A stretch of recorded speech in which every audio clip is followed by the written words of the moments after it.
Good morning, and thank you for that wonderful song.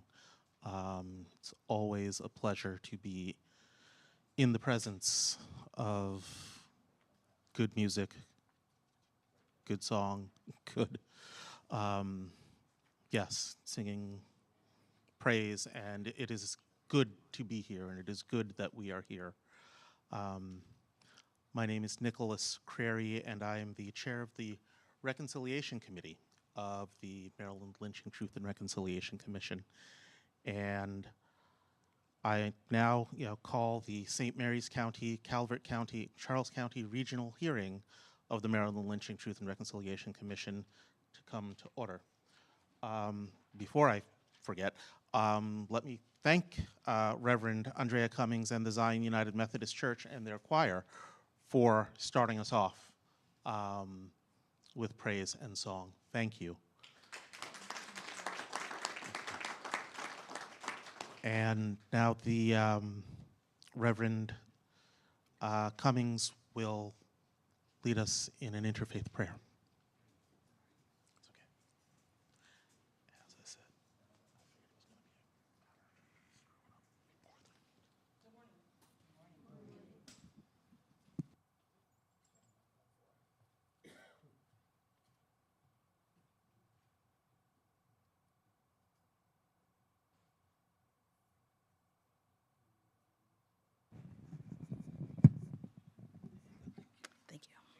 Good morning. Thank you.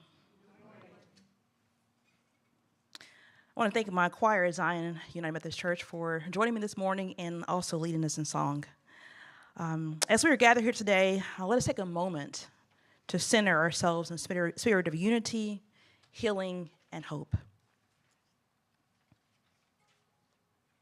Let us pray.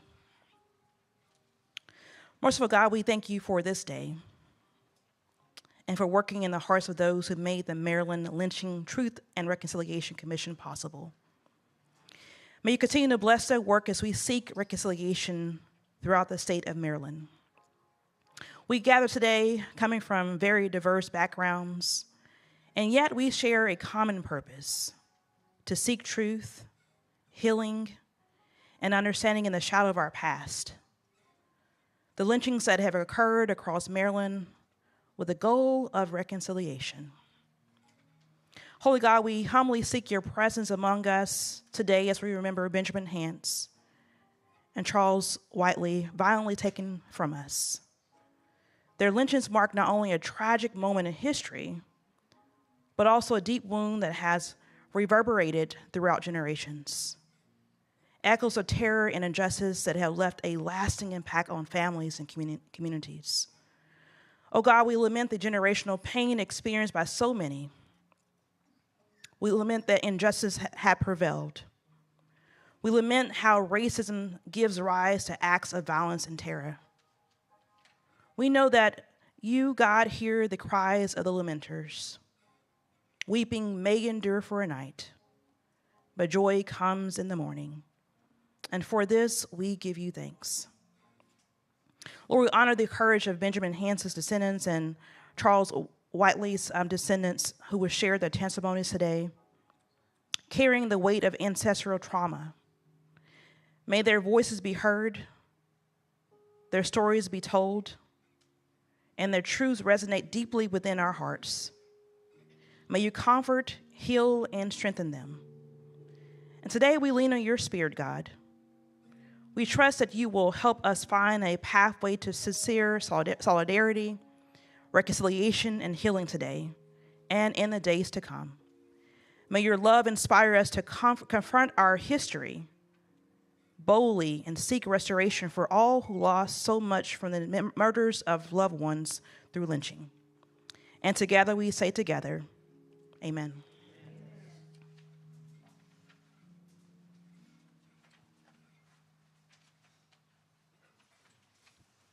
Thank you, Reverend Cummings. And now, the St. Mary's County, Calvert County, and Charles County regional hearing of the Maryland Lynching Truth and Reconciliation Commission will now come to order. I hope that everyone is prepared to participate in this very hands-on process. This will be an experience to see firsthand how the legislature works for us as constituents. As I review today's agenda, you may also reference it on the slide. Today's hearing will begin with the reading of House Bill 307, which authorized the Commission, followed by a reading of our protocols for conduct and testimony. Following that, we will hear the narrative summary of each of the two known victims, Charles Whitley and Calvert County and Benjamin Hance of St. Mary's County, along with the presentation of the Research Committee's findings pertaining to each case. Next, we will transition into one of the most important aspects of this work, descendant testimony. There will then be an intermission, and after the Commission returns from the intermission, the Commission will move into the phase of the hearing that includes testimony from expert witnesses. During that time, the Commission may also respond with a question after a witness has concluded their testimony.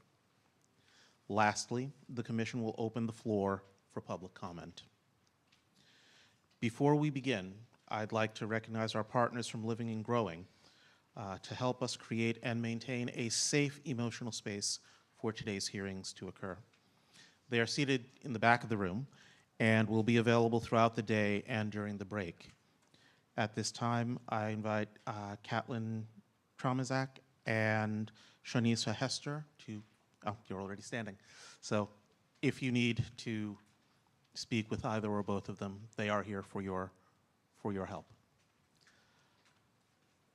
And now I would like to invite any elected officials that are present to stand and be recognized, and we thank you for your presence here today.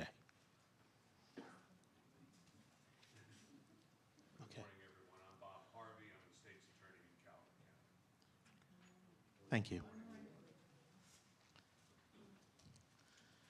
At this time, I'd like to recognize Madam Assistant Attorney General Sophia Sike, who will cite this.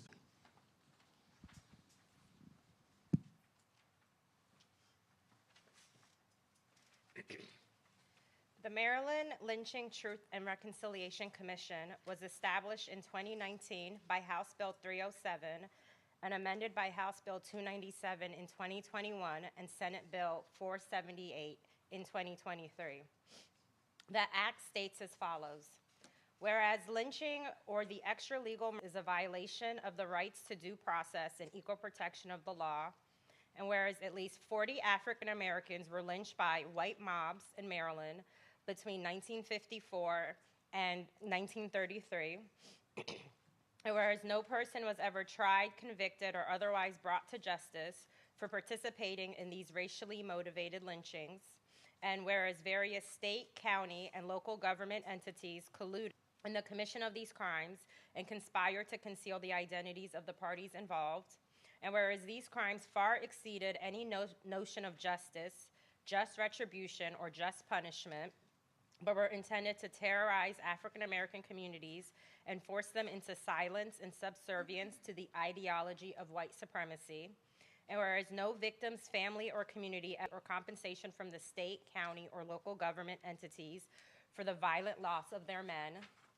and whereas restorative justice, knowledge, understanding, and acceptance of the truth before there can be any meaningful reconciliation, now therefore be it enacted by the General Assembly of Maryland that there is a Maryland Lynching, Truth, and Reconciliation Commission.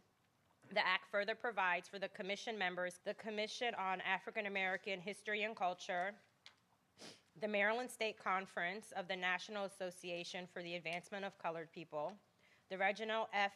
Lewis Museum of African American History and Culture, the National Great Blacks in Wax Museum, the Maryland Center for History and Culture, formerly Society, the Maryland Lynching Memorial Project, the Lily Mae Carroll Jackson Civil Rights Museum, Maryland's 4 historically black universities, Bowie State University, Coppin State University, Morgan State University, and the University of Maryland Eastern Shore, with 4 public members appointed by the governor.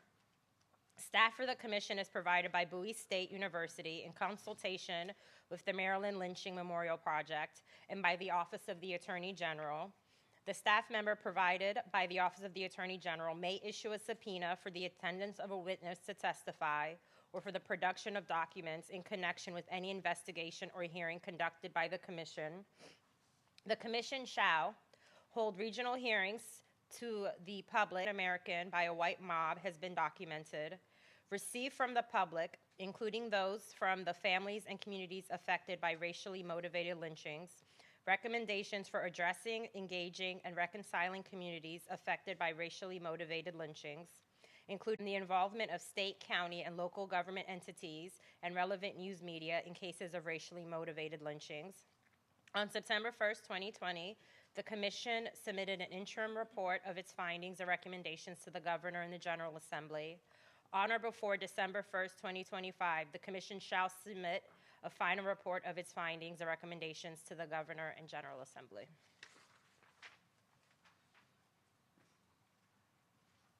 Thank you, Madam Assistant Attorney General. At this time, I'd like to recognize Commissioner Amy Millen to explain the code of conduct for the hearing and explain the process for testimonies and public comment. Thank you. Members of the public have the opportunity to submit testimony via email to MLTRC@maryland.gov prior to today's hearing. During the hearing, questions and comments from members of the public here in the chamber, in this space, may be recorded on paper as provided and will be collected by volunteers. Those attending virtually are invited to forward comments and questions again to the email identified, MLTRC@maryland.gov.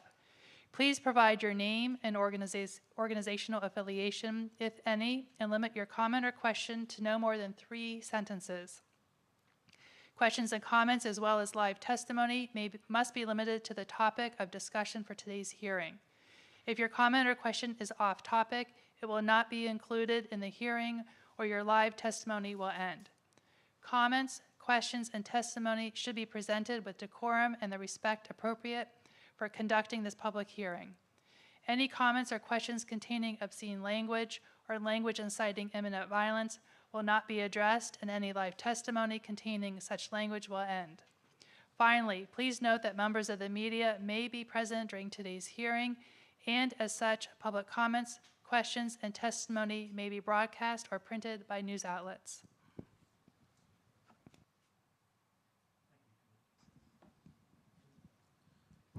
Thank you, Commissioner Millen.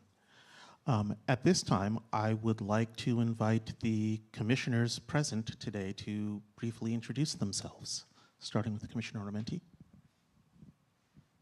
Good morning. David Armenti, representing the Maryland Center for History and Culture, formerly the Maryland Historical Society. I also serve as the chair of the research committee. Thank you for being here today. And as I said, I'm Nick Crary. I represent the Maryland Lynching Memorial Project and serve as the chair of the Reconciliation Committee. Good morning, Amy Millen. I am appointed by the governor as a member at large, and I'm also chairing the Logistics Committee. Chris Haley, representing the Maryland State Archives. Lindsay Baker, representing Maryland Humanities. Michelle Coles, I'm a public member appointed by the governor and also a liaison to the southern counties for this hearing. Thank you, colleagues and commissioners. And at this time, I'd like to invite Commissioner Armenti to present, provide background and introduce the 2 local historians to present the findings pertaining to these cases.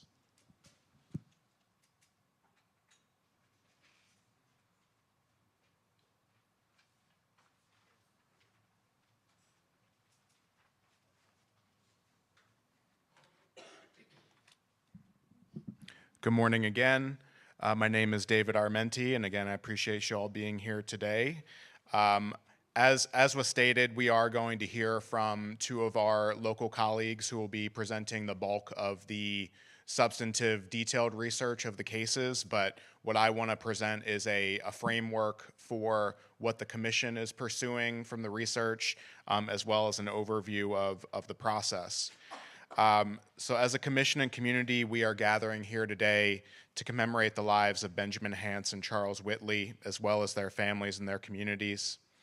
I want to thank the array of partners, including the Maryland State Archives, Maryland Lynching Memorial Project, George Mason University, Heritage Associates as well is a local genealogical and history research firm that has joined in collaboration with the commission.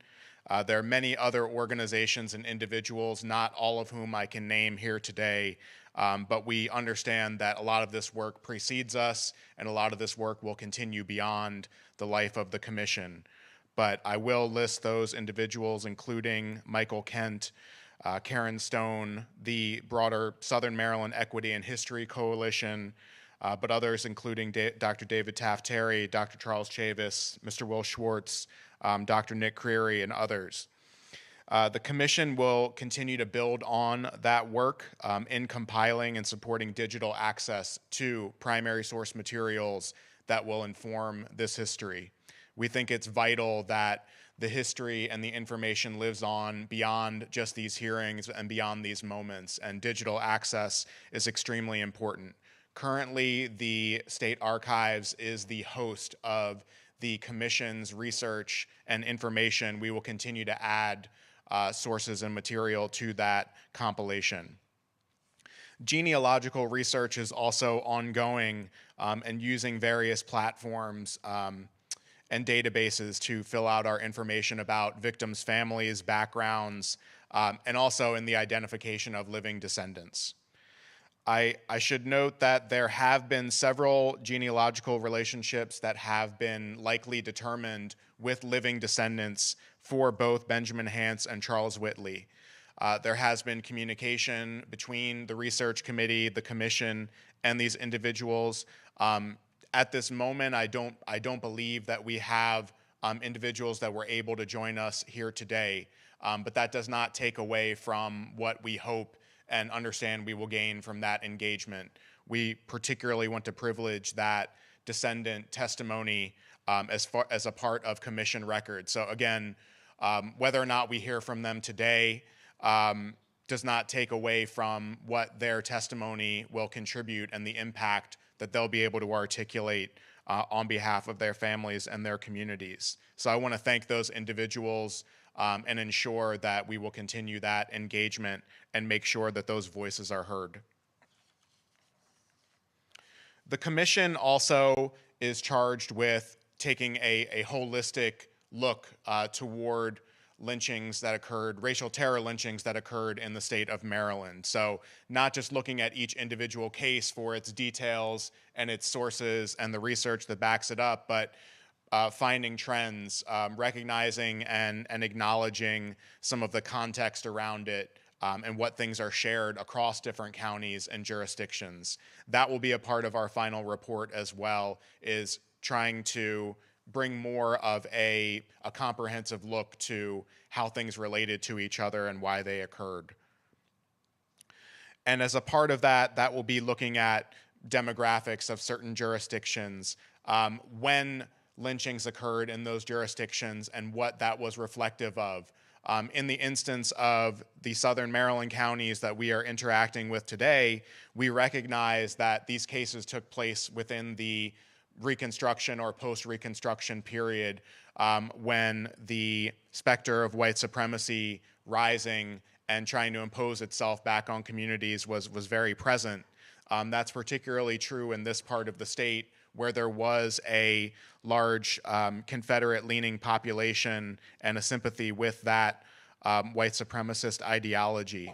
So recognizing, identifying those trends, again, linking with other jurisdictions of the state is a primary goal of our work within the research committee as well. So as we transition to hear from some of our local historians and experts who are going to share their knowledge with us, I do want to indicate again that we welcome the contributions of others in the community, as well as descendants that would like to continue to engage with us, even aside from those that we've already been in contact with. So again, I would point to MLTRC at maryland.gov. As well, I will be here today, of course, and can start conversations around that continued testimony and record that we will be contributing for the commission. So with that, I believe I'll be transitioning to introduce our two speakers. Commissioner Creary, if you could remind me who is going first. I don't have the run of show in front of me. Okay, all right, thank you so much. So I do want to transition and cede the floor to Mr. Michael Kent, who will be sharing the information and testimony here today.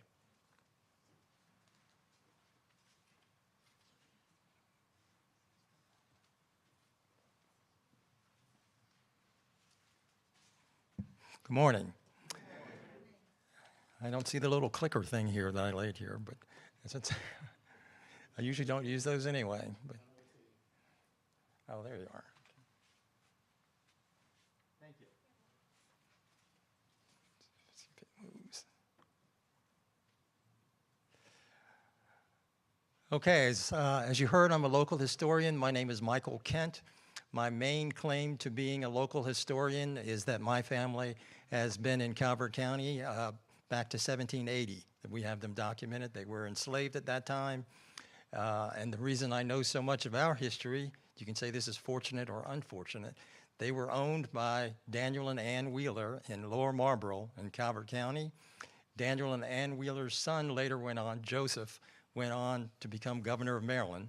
Their last name, the same as mine, was Kent. That's where my family took their name from. So when all the courthouses were burning down throughout the history, the records of the Kent family, because of Governor Joseph Kent, who was governor in 1825, were housed in Annapolis. So we have a better idea of what was going on back at that time.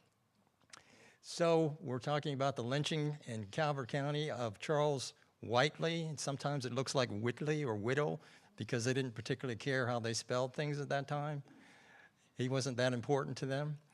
But we wanted to get you an idea of what Calvert County looked like. This is an 1873 map. And at the very top, you see an area called Lyons Creek. I point that out because a person named Lyons was involved with the lynching. And just to give you an idea that people, it's an old county with old family relationships, and people stuck together. So I just wanted to give you an idea of, that one of the people involved goes back that far in the history of the county. Now, this is a map that shows why they moved the seat of the government in 1725. They moved it from down here, which is Adelina, that area, Calverton, moved up to Prince Frederick to get a little bit away from the water. Because when the British came through, you see all the places they bombed or attacked during the War of 1812. So it was strategic, although they still marched all the way inland and burned the courthouse anyway in Prince Frederick. But one of the areas here that I'm showing you down at the bottom, it's called Taney Place. It's called Taney Place. That was the home of, it's where Roger Brooke Taney was born and raised, and he later became the Supreme Court Justice of the United States, and he wrote the Dred Scott decision. Now, I bring that up because that family shows you the contradictions that you had in Calvert County at that time. So even though Roger Brooke Taney, he and his family owned slaves, he freed all of the slaves that he inherited from his father, okay, Michael Taney. And those that were too old to work at that time, he gave them pensions. But yet he went on to write the Dred Scott decision in the 1850s saying that blacks had no rights. And as I said, there are a contradiction. They were a contradiction even of the laws at that time. So Calvert County in the 1820s and beyond took care of things themselves. So I bring that up because Roger Taney's father, Michael Taney, was in a dispute with another neighbor, the Magruders, and ultimately in 1819, they got into a gun battle, a duel, and Michael Taney killed the Magruder. So this father of the future Supreme Court Justice didn't stick around. He left. He went to Virginia rather than being indicted. And of course, his sons just kept forwarding him money until people could forget about that offense. 1820, Michael Taney is still in Virginia, falls off his horse and dies. So they bring him back to Calvert County. and bury him on the family property. Okay? So you would think that's the end of it. Not in Calvert County. So Michael Tanney was known to have a black tooth. And so to make sure, the Magruders dug him up, okay, to make sure that black tooth was still there in the grave. So it is said that several years later, one of the members, a female member of the Magruder family, when she passed away peacefully at night in her bed, that under her pillow was a black tooth. So Calvert County didn't forget things, okay? If they wanted to get you for something, they'll keep at it.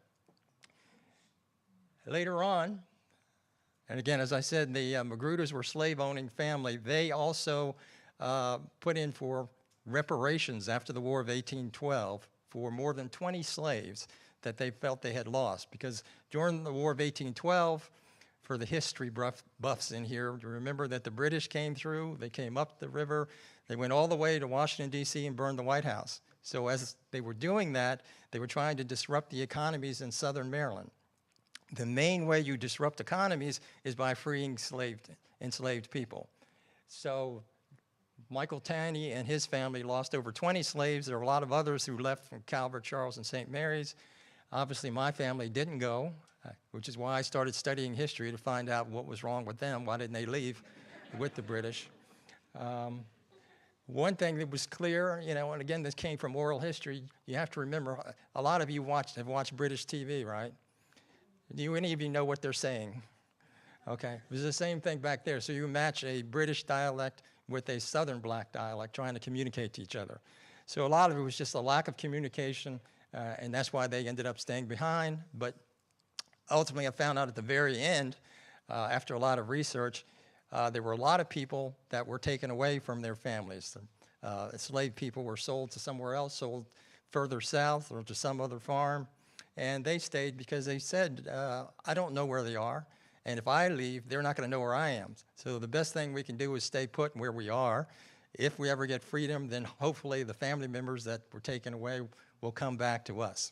So it was there was a philosophy behind it, and it turns out to be a smart decision on their part not to leave. But as time went on, things changed in Calvert. This is, again, just showing the relationships. The original Calvert town was started by Robert Brooke at Battle Creek, and that's why Roger Brooke Taney is named that way. You always have these family relationships. And I jumped ahead too fast. No, this is the one about the fire. So I just wanted to point this out because the jail that Charles Whitley was taken from was one of the newer buildings, because in 1882, the lynching happened in 1886, but in 1882 there was a fire in Prince Frederick and the entire town burned down. The town sort of looked like the Leonard town is over here that I just happened to, by mistake, drive through. But it looked like that. There were 14 buildings, and all 14 buildings, except the jail, burned down. So that was one of the newer ones that was there in 1886 when they came for Charles Whitley. Now this is showing the demographics at that time. So I should have a pointer here. Yeah, Calvert County. If you can see Calvert County over here. The black population in 1860 was 6,450. Then it started going down in 1870 and 1880 because obviously you didn't need the same number, or the black slaves had left. They received their freedom, so there was no reason for them to stick around Calvert County. The white population increased little by little in Calvert in 1860, 70, and 80, but even in 1880, and this lynching happened in 1886, the black population still outnumbered the white population. But also the political philosophies had changed, and the social philosophies. As you heard a little earlier, you know, the Southern Democrats, although they didn't join the Confederacy, they were Confederate sympathizers. So we have the records of the elections that show when Abraham Lincoln first ran in 1860, at that time only white males could vote. So he's received 1 vote from Calvert County. In 1864, he improved, he doubled it, he got 2 votes. So they were still sympathizing with the South. And then they got a little gift in 1884. Grover Cleveland won the election. And Grover Cleveland was also a Southern sympathizer. And you see how history repeats itself. The next election, when he ran for re-election, he lost. And then after that, he ran again a third time and won. So he was the first president to serve 2 terms, but non-consecutive, okay?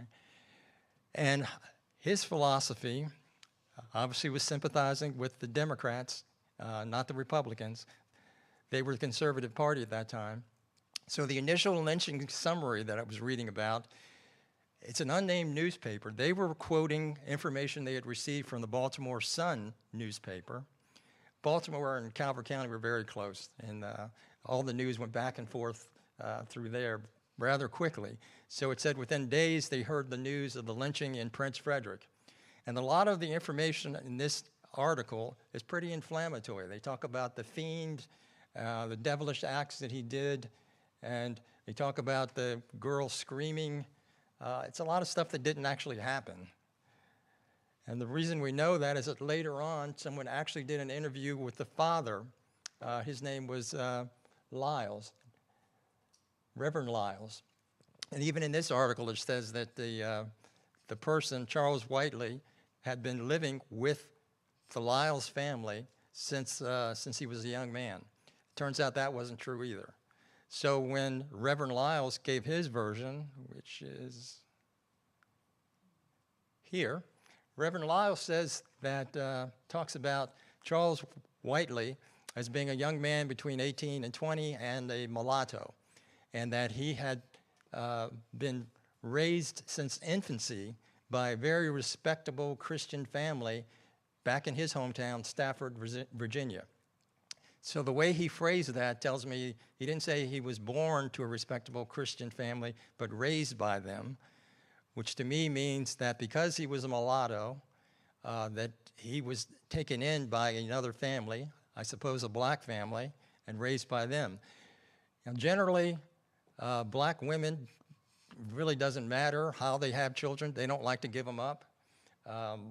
My great-great-grandmother had 3 mulatto children by the slave owner that had them, and they were her children. She didn't give them up. The ones that are usually given up are if you are the child of a white woman. Those are the ones that usually end up in another family. So we're assuming then, or I can assume anyway, that Charles Whiteley, that his mother was white, his father was black, and they couldn't find a place for him in either of those families, and they found a place for him to grow up. And again, this was about, since he was anywhere between 18 and 20, it should have been around 1866 or 1868 when he was born. But the description given by the Reverend says that Charles Whiteley came to work for him as a cook about a year before, because he said he'd been with him since the last summer, and they were already in June when this incident happened. So he had been with them a year, and his description of him was that he's bright, intelligent, and the best worker he had ever had before. So that is completely out of character to what he's accused of later. And when you go through these articles, you find that the one and only eyewitness to all of this is an 11-year-old girl, okay? No one else was ever questioned. None of the other background was ever checked. So this 11-year-old girl claims that she went outside to check on her little brother was crying. There were 3 children of the family, 2 girls and 1 boy. The little boy was the youngest. The girl was 5 years old, the potential victim, and this girl was 11. She said she walked out to the garden area and the wooded area to look for Charles Whiteley, who was out collecting vegetables for the salad for the dinner that night. And she says that she heard muffled cries, and when she went into the woods and she saw Charles Whiteley with the little girl holding her down. Basically, that's the description, holding her down in the dirt. They didn't go into any more details. She was examined by a doctor in the area who said she seemed bruised, but nothing other than that. So obviously the act was not, if any act at all happened, was not completed. She then went in and told her mother. The father Reverend Lyles had been away at the blacksmith and doing some other errands. He was away for a couple hours. When he came back, the first person that spoke to him about the incident was his wife. Okay, not the little girl, but his wife. And all he noticed was that something was wrong. Everybody seemed on edge, but he didn't know what. So the wife gave him the story about Whiteley molesting his daughter, 5-year-old daughter. Reverend Lyles at first thought, well, he was going to kill him. He went to get his pistol and he was just going to kill him. His wife talked him out of that and said, you know, you're the pastor of the church. And then he thought better of himself and says yes. And he decided to take Whiteley to the sheriff's office. He took him there, turned him over to the sheriff. He was then in custody. The stories diverge again as far as what happened after that. Apparently, they said in one version the sheriff suspected that a lynching might occur, so he made sure that the jail was properly guarded. Another one just said, well, the sheriff had other things to do and he left that evening. He wasn't there. In the end, the first version from the story from the Unknown newspaper had 100 men riding into town. Let me start again. This incident happened supposedly on a Wednesday. He was taken into custody on Wednesday, June 2nd. By Sunday, the information was all over the town, and according to the first article, 100 men on horseback, hooded men on horseback, came into Prince Frederick in order to take him out of the jail.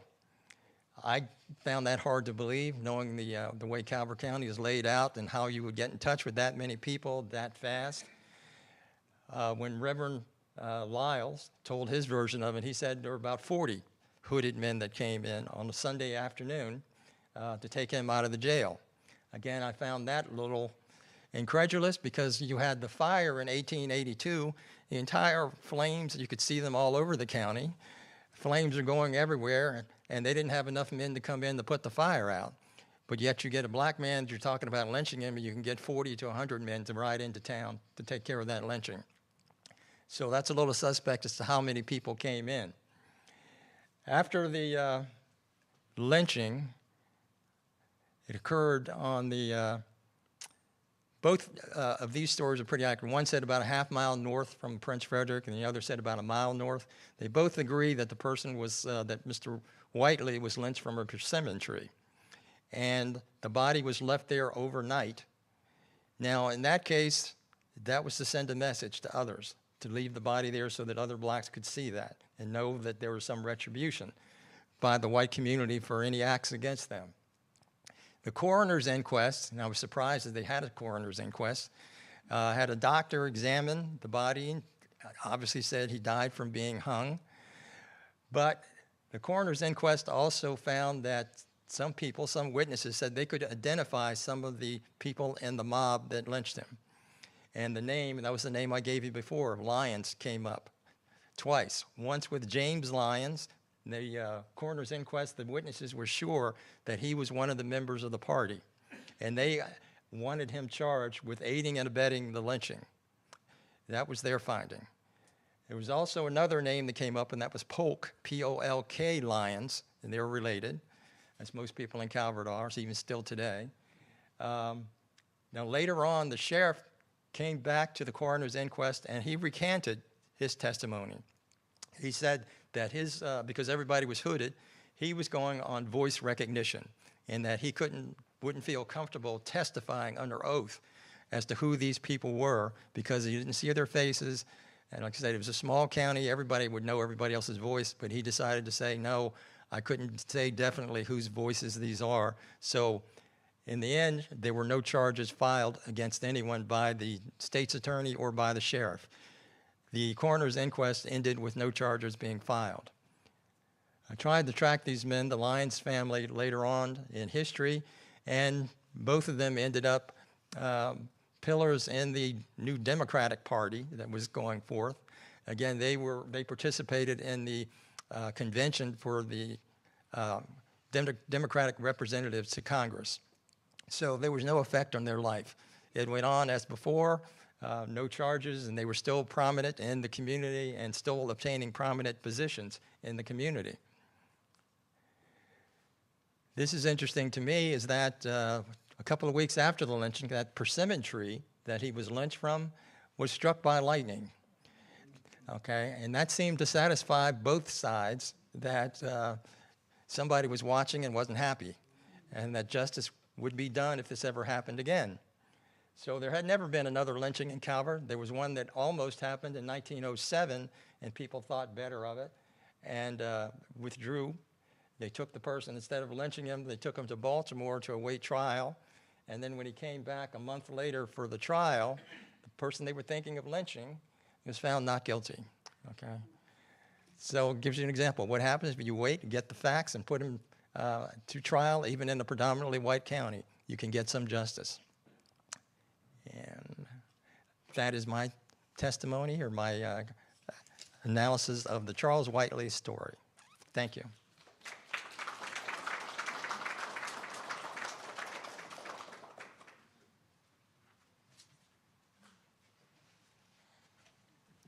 Thank you so much, Mr. Kent. And I'd like to welcome Karen Stone to inform us more about Benjamin Hance's case. Thank you. It looks like a big book. It's not that big. There's 2 or 3 talks in here. So, the white clicker or the black clicker? Okay.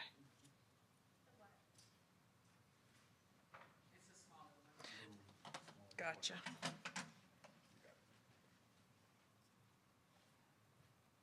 Okay, I'm showing you this again, just so that you remember where we are.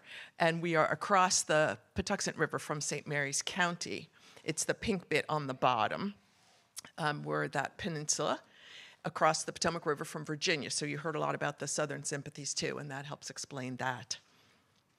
At the time we were focusing on today, the population in this county was nearly equal. Today, that's not the case. Today, it's more like 76.4% claiming to be all white, 16% claiming to be all black, and 9.9% claiming to be of some sort of mixed race, which includes Native American, Hawaiian, and Hispanic. And I know that doesn't add up to 100, but that's the census. Benjamin Hance was, as far as we know, 100% black. In St. Mary's County, 16 people have been legally executed between 1638 and 1888. The last one was John Biscoe, who you will hear about in a minute. Of those 16, 4 of them were executed in the 19th century, 2 in the 18th century, and 10 in the 17th century. 15 were men, 1 was a woman. 7 were black, 7 were white. 1 was Native American, and 1 is listed as unknown race. The whites, male and female, and the Native American were all executed in the 17th century. 5 of the 16 were slaves, 3 were servants, 4 were seamen and sailors, 1 was a merchant, 3 were listed as unknown occupations, including the woman and the Native American. 9 were convicted of murder, including the woman and the Native American, 1 of murder and robbery, 1 of piracy, 2 of murder, piracy, and sedition, 1 of rape, and 2 of unknown crimes. All of them were hanged, except the Native American who was shot. And in Calvert County at this time, during the same period, 5 people were legally executed, 4 men and 1 woman. 2 in the 19th, 1 in the 18th, and 2 in the 17th century. Of the 5, 2 were white and 3 were black. The white man and the white woman were both executed in the 17th century. 3 of the 5 were charged with murder, 1 with rape, and the woman was charged with witchcraft. 1 was a slave, 1 a gunsmith, 1 a housewife, 1 an ex-convict, and 1 was of an unknown occupation, and they were all hanged. Charles County has apparently had neither legal executions or lynchings. Mr. Hance was born in 1865 and was employed locally in the fishing industry. And the first time that people began listing oystering as an occupation in the census was the mid-1850s, although as far back as the early 1700s, nearly every household in the county owned oystering equipment. In the 1860 census, free blacks made up 11% of the 70 licensed oystermen. There's no record of how many slaves or black hired men, like Benjamin Hance, worked the water under a white employer.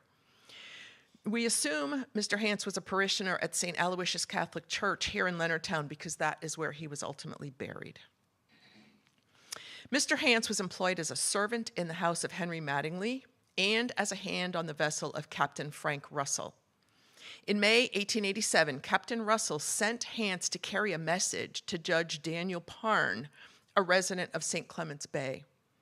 While returning to the vessel, he ran into Alice Bailey, daughter of Shercliffe Bailey, and sometimes in the records that's transcribed improperly as Sheriff Bailey. It's Shercliffe as his first name, and he was a farmer. Hance made, according to Alice, an improper proposal, which she refused and then fled. The newspapers reported that Hance ran after her and threw her to the ground. He was apprehended by Constable Russell with the assistance of W.V. Waters and Perrin Dawkins, and he was brought before Justice John Hurry and committed to the jailhouse in Leonardtown on May 27th, the jailhouse that is still there and is now open as a museum and visitor center. Alice Bailey testified at the magistrate's trial. And around 2 a.m. on June 17th, a group of 30 to 40 St. Mary's County citizens broke into the Leonardtown jail where Benjamin Hance was being held, having initially been turned away by the jailer, John Clemens. The mob forcibly took Hance into the jail yard and intended to lynch him there, but they were stopped by Dr. Spaulding, who lived across the street, who said it would upset his ill wife. He recommended they do it elsewhere, but he never told them not to do it. They told him it had to be done. Benjamin Hance was lynched by being hanged from a witch hazel tree on Newtown Neck Road, right where it crosses McIntosh Run, just outside of Leonardtown. His body was found by Peter Abel, who notified Sheriff Greenwell, who, like the sheriff in Calvert County, was away from his office during this time. Dr. Charles Combs received the body and ordered the burial in the St. Aloysius graveyard. And this, for those of you that are local, it's the old St. Aloysius graveyard on Cemetery Road, not the new one. There were many editorials in the papers following the lynching, mostly enraged, but not all, and mostly blaming another man, Benjamin Biscoe, for its having happened. Biscoe was a black man similar in age to Hance, who was accused of the murder of Robert Dixon, captain of the sloop Mary J., on August 29, 1886, more than a year prior to the lynching of Benjamin Hance. But for several reasons, he had not yet been brought to trial. There were delays for illness, requests for a change of venue, and other postponements, all of which led to increasing tensions among the citizenry. It ultimately took 2 years to bring Biscoe to trial, and he was, in the end, found guilty of murder in the first degree and legally hanged on the courthouse grounds on April 27, 1888. So justice was ultimately served with him. But the citizenry had grown impatient while waiting for the justice system to act and feared that Benjamin Hance would also try to use the system and prolong the process, perhaps evading punishment completely. So the mob took matters into their own hands in the spring of 1887. There was a trial held of the members of the Hance lynch mob, again mostly identified by their voices. But the jury was unable to reach a verdict, so the charges were dropped and all went free. And like in Calvert County, many of those names are still present here in the county. The group of accused included Dr. Spaulding, who said the mob told him that the lynching had to happen to save Alice Bailey from the shame of having to testify. In the aftermath of the trial, Jeremiah Jordan, a black man and one of the jurors, suffered the loss of his business from a suspicious fire. He owned a successful hotel in Leonardtown on the Lawrence Avenue end of Fenwick Street, which, along with the stables, was a favorite of both black and white citizens. It was presumed at the time that it was arson and was retaliation for his service on the jury one way or another, perhaps for not finding the mob innocent or perhaps for not finding them guilty. No one was ever charged with that crime. Attitudes and ideas were slow to change here in St. Mary's County. It was in 1952 that Brown versus Board of Education legally ended segregation in schools, but not here. And it was actually the private Catholic schools that integrated first in 1956. And the first black public school students, Conrad and Elaine Groves, entered Great Mills High School 2 years later in the fall of 1958. Complete desegregation of schools in St. Mary's County did not come until 1967, well after the Civil Rights Act passed even. It's not advanced. Oh, there we go. No, it went too far. Help. How do I go back?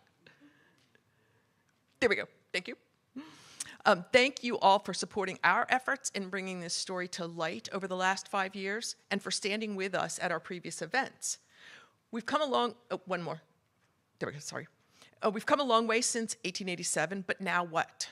And that's what today is all about. What do we want the future to look like? What is beyond the markers, the monuments, and the ceremonies? Yes, let's continue to celebrate what we've done to tell Mr. Whitley's and Mr. Hance's stories. But there are other stories out there as well, which are part of the complete and honest telling of history. For instance, it was not by definition a lynching, nor was it a legal execution, but Moll Dyer, a white woman, died here in Leonardtown because of a mob attack in the winter of 1698, because she dared to be different. And no one was held accountable that time either, and she's not included in those statistics. So who else is missing from those statistics that I gave you earlier? But one brutal killing by a mob every 200 years or so isn't so bad, right? Wrong. These stories are hard to hear, but we tell them to remember, to respect, and to honor the people who should not have lost their lives in the way they did. They deserved justice, they deserved a trial, they deserved what they never got. By telling these stories, we commemorate the memory of all those who suffered similar fates so that we do not ever repeat the same horrors. We cannot fix the past. We cannot get justice for these people, but we can work together to create a more peaceful, equitable, and just future.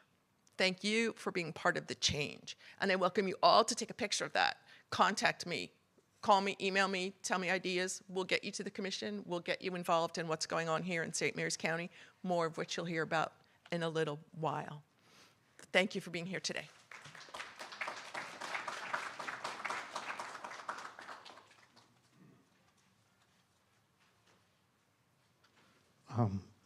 Thank you, Commissioner Armenti, Mr. Kent, and Ms. Stone. That was tremendously important. Oh, do you have? Okay.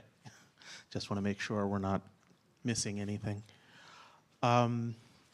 So we're about to enter the period where we discuss family testimony, and again we will be hearing from one of the members of the commission, Commissioner Coles, to reflect on the silences and absence of descendant testimony.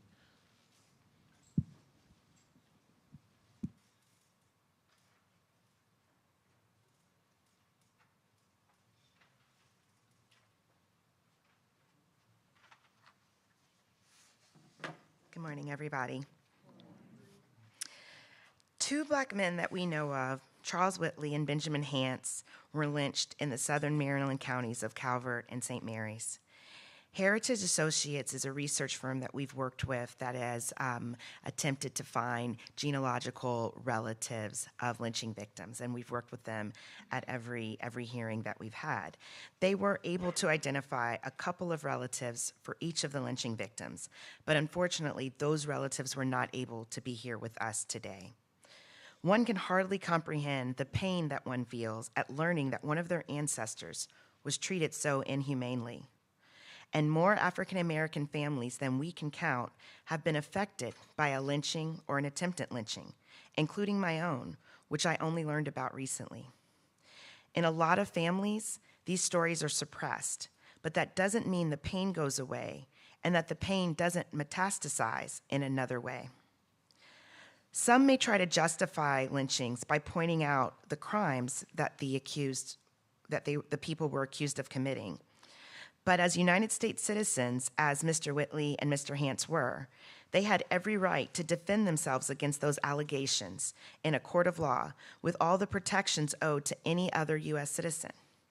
This includes the due process rights of being informed of the charges against you, being able to confront your accusers, having a trial before a jury of your peers, and access to a lawyer. These rights are intended to bring an element of accuracy and fairness to criminal proceedings that will hopefully prevent a miscarriage of justice. Furthermore, these rights recognize that in the United States, we are not ruled by the whims of a king or a mob, but by the rule of law. When the mob decided to take the law into its own hands and murder Charles Whitley and Benjamin Hance, it did not care about their rights, and neither did the government, which failed to hold the people who murdered them accountable. Anytime people are allowed to act with impunity, bad things will happen, and the second people decide to take the law into their own hands, they become the criminal. Some people may wonder why we're talking about these murders over 100 years later. Like hate crimes, which are still prevalent today, lynchings are message crimes that are intended to remind African Americans of their place in society as second-class citizens. They reinforce the message that the law is there to persecute Black people, but never to protect them. Lynchings don't just impact the direct victim. For some families, it ended family lines and left loved ones heartbroken and neighbors terrified. Millions of African Americans fled the South in the years following the abolition of slavery, many in an attempt to escape the ongoing racial terrorism that they were experiencing. This mass exodus left communities shattered and homes, property, and land abandoned in ways that continue to fuel the racial wealth gap today. Many of these refugees of racial terrorism arrived penniless in urban ghettos where some of their descendants continue to reside to this day as an enduring legacy of lynching. Moreover, this history is an important reminder of the resilience of African Americans who have survived untold and largely unacknowledged horrors since our ancestors were kidnapped from Africa and forced to perform centuries of uncompensated labor. Were it not for the courageous reporting of journalist Ida B. Wells, our nation might still be ignorant to one of America's most heinous pastimes. Through Mrs. Wells' intrepid reporting, she uncovered that oftentimes when Black men, who are the primary victims of lynchings, were accused of sexually assaulting white women, which was also the most common allegation that led to a lynching, there was frequently another conflict at play. Sometimes it was a labor dispute. Sometimes it was an attempt to vote, and sometimes it was a desire to take the land or possessions of the Black man. Even today, Black people suffer the highest rate of wrongful convictions. And as such, historical accusations, especially ones in which the accused was robbed of his or her due process rights, should not be assumed to be true. Some people dislike the safeguards that our legal system provides because they say it protects criminals. But in actuality, it protects the innocent because anyone can be accused of a crime, even you. The same animating force that permitted society to accept the lynching of Black men is also what made enslaving them acceptable: the dehumanization of Black people. Further, there's been a persistent unwillingness by some in society to recognize African Americans as full citizens of the United States. This sentiment is best conveyed by Supreme Court Justice Roger Taney, who we heard about in an earlier presentation, and noted that he's also from Calvert County, Maryland, who said in the Dred Scott case that he wrote the opinion for, that Black people had no rights which the white man was bound to respect. Even though more than a century has passed since the lynchings of Mr. Whitley and Mr. Hance, we still see echoes of that sentiment reflected in society today. We see it on cell phone footage when unarmed African Americans are murdered by the police. Now, I just want to pause for a second because I understand some people may feel defensive about that statement, and they may think that, all police don't abuse their power, all police aren't racist, and that's certainly true. But it is also a fairly common fact that most Black people, and especially most Black men, have experienced an abuse of power by the police. So two statements can be true. It doesn't mean that all police do one thing, but it does mean that a disproportionate amount of African Americans have experienced a certain thing. We also see it in the fact that year after year, Black people experience the highest number of hate crimes in our society, and that's verified by the FBI's Uniform Crime Reporting that does an analysis on the reporting of hate crimes. And we also see it in the faces of Black people who are overrepresented in a prison system where they are often denied basic human rights. Again, this is despite also having the highest wrongful conviction rate. Indeed, a 2022 report from the National Registry of Exonerations found that innocent Black people were 7 times more likely to be wrongly convicted of murder than innocent white people, and that those wrongful convictions are often caused by official misconduct. Even though such injustices persist, thankfully, most Americans today have rejected Justice Taney's narrow view of who is entitled to enjoy the fruit of America's bounty. With each successive generation, Americans have chosen to expand civil rights protections and who they protect, thereby embracing our role as an exemplar of freedom and a beacon of hope to the world. But we must remain forever vigilant because there lies in the shadows a ghost from our past that continues to haunt us and threatens to take us back. Today, we honor the memories and legacy of Charles Whitley and Benjamin Hance, 2 United States citizens who were murdered by their fellow citizens without the due process protections to which they were entitled. I believe the best way we can honor their memory is by continuing to do the work so that these types of injustices never happen again, and America's light continues to shine brightly. I would like to end with a moment of silence so that we can all reflect on the legacy of Mr. Whitley and Mr. Hance. And may we also reflect on how each of us can use our own unique gifts and talents to contribute to the creation of a society in which there's truly justice and liberty for all. I'm going to set my timer for a 1-minute moment of silence.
Thank you. The moment of silence is over.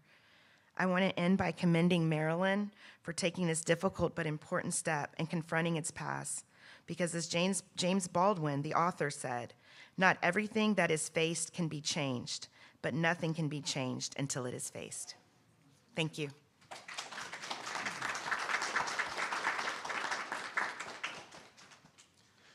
Thank you, Commissioner Coles. Before we continue, I'd like to recognize Commissioner Maya Davis, who has joined us. I don't know if you'd like to briefly introduce yourself.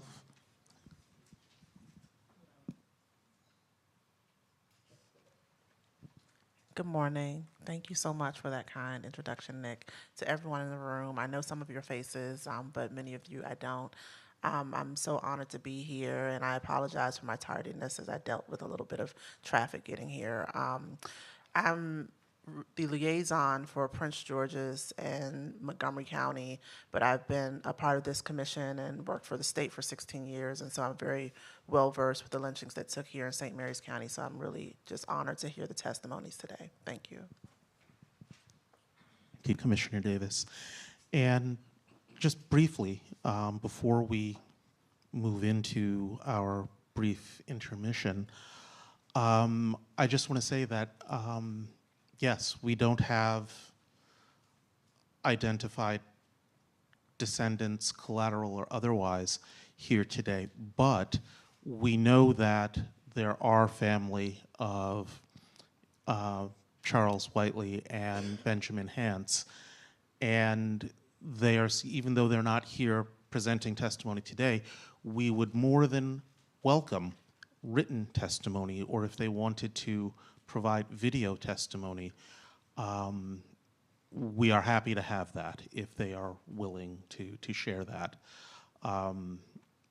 It would all become a part of the commission's data that we've collected and will be incorporated into and reflected in the final report that we put together.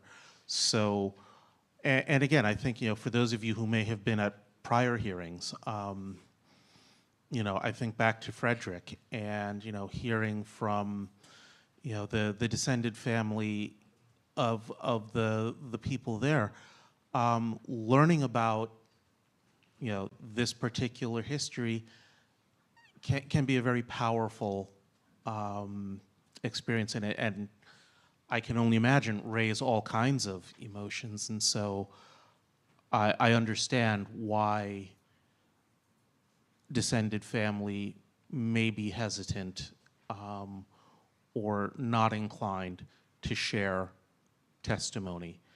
And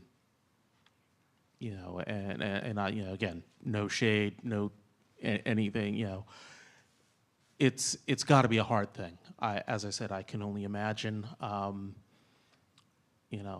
think, as one of my colleagues at Bowie State said, probably every black family in America has some story of lynching in its past, whether it's known or not.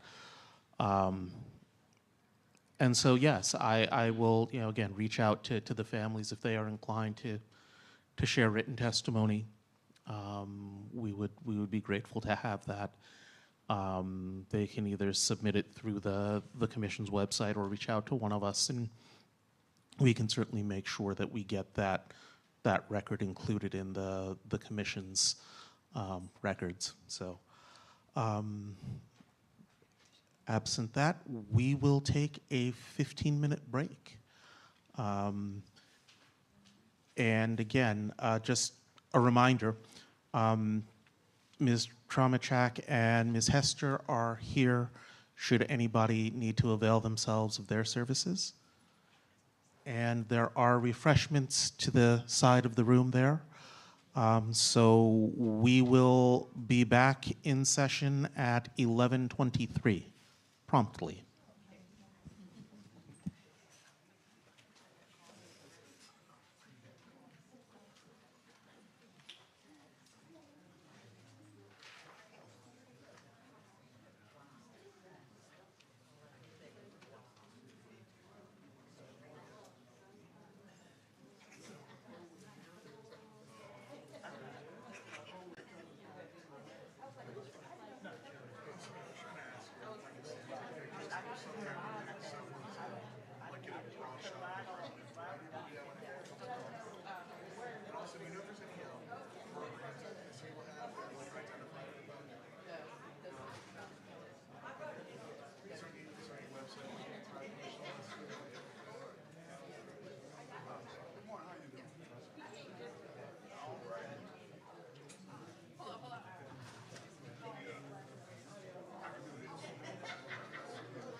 done with the slides?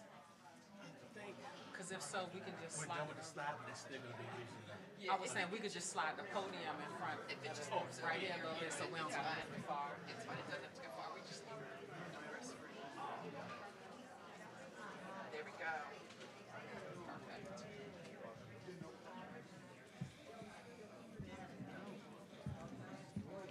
Perfect. A little more.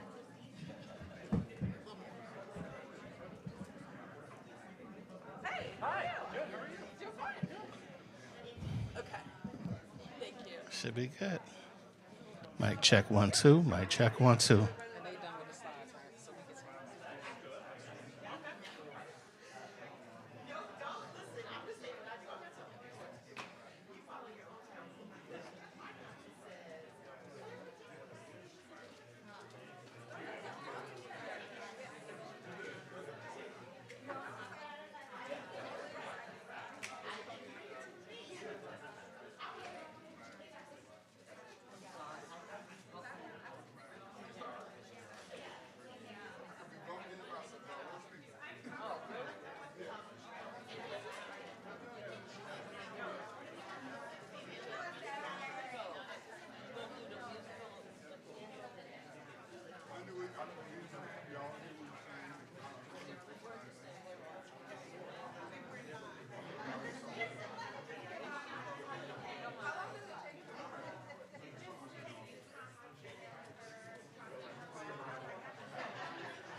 Excuse me, just a 2-minute warning. We're going to be back in session in 2 minutes.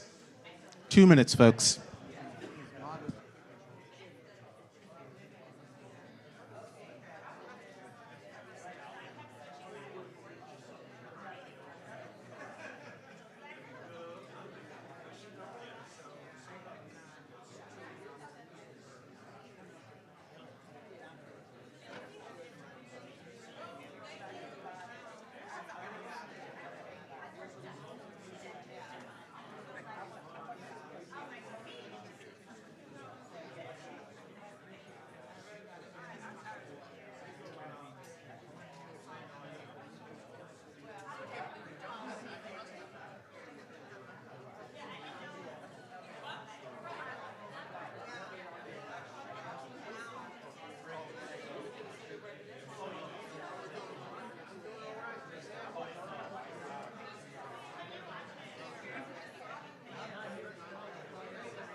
Okay, thank you, dear people. If we can take our seats so that we may resume.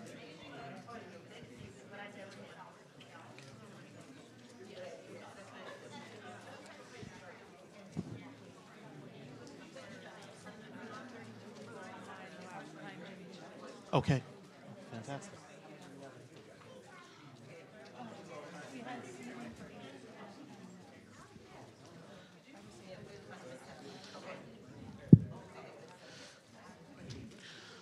Okay, welcome back, everyone. We will begin the second part of the hearing with witness testimony. And at this time, I would like to recognize Calvert County State's Attorney, Robert H. Harvey, Jr.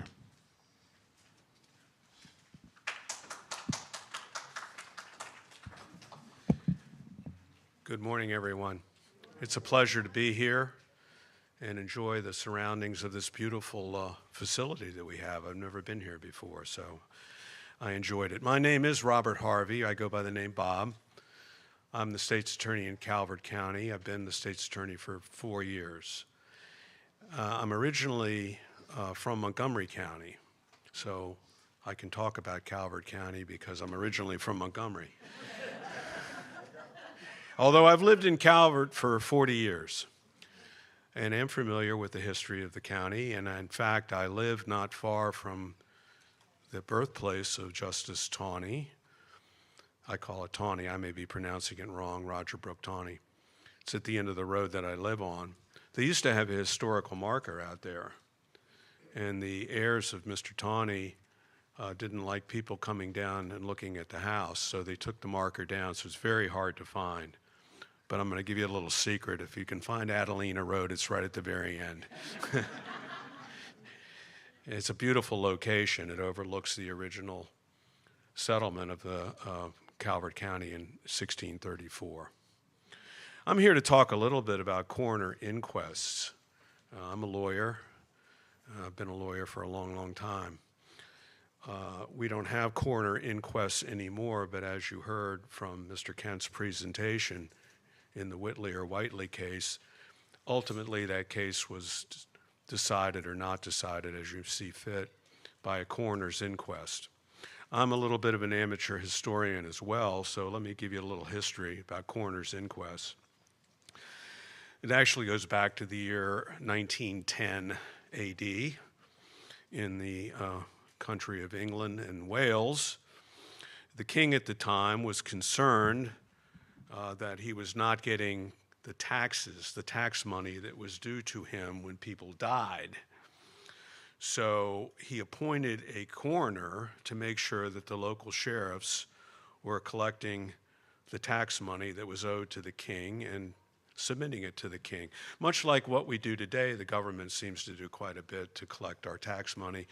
The coroner's inquest goes back to the year 1910, when the king wasn't getting the money he thought he should. When the English settlers came over to the United States of America, much like most of our laws and most of our states, they brought the coroner's inquest system with them. So that's how it got established here in Maryland. And in fact, the first coroner in Maryland was a gentleman named Thomas Baldrid, B-A-L-D-R-I-D, of St. Mary's County, of all places, appointed in 1637, the first coroner in the Americas. The coroner's inquest is not a trial, as we would know it. It was a fact-finding inquiry, typically held in cases where the cause of death was unknown or where the cause of death might not be natural. In Maryland, prior to the establishment of the State Department of Postmortem Examiners in the year 1939, locally appointed coroners, who were typically justice of the peace or sheriffs, investigated suspicious or violent deaths or those that were unattended by physicians.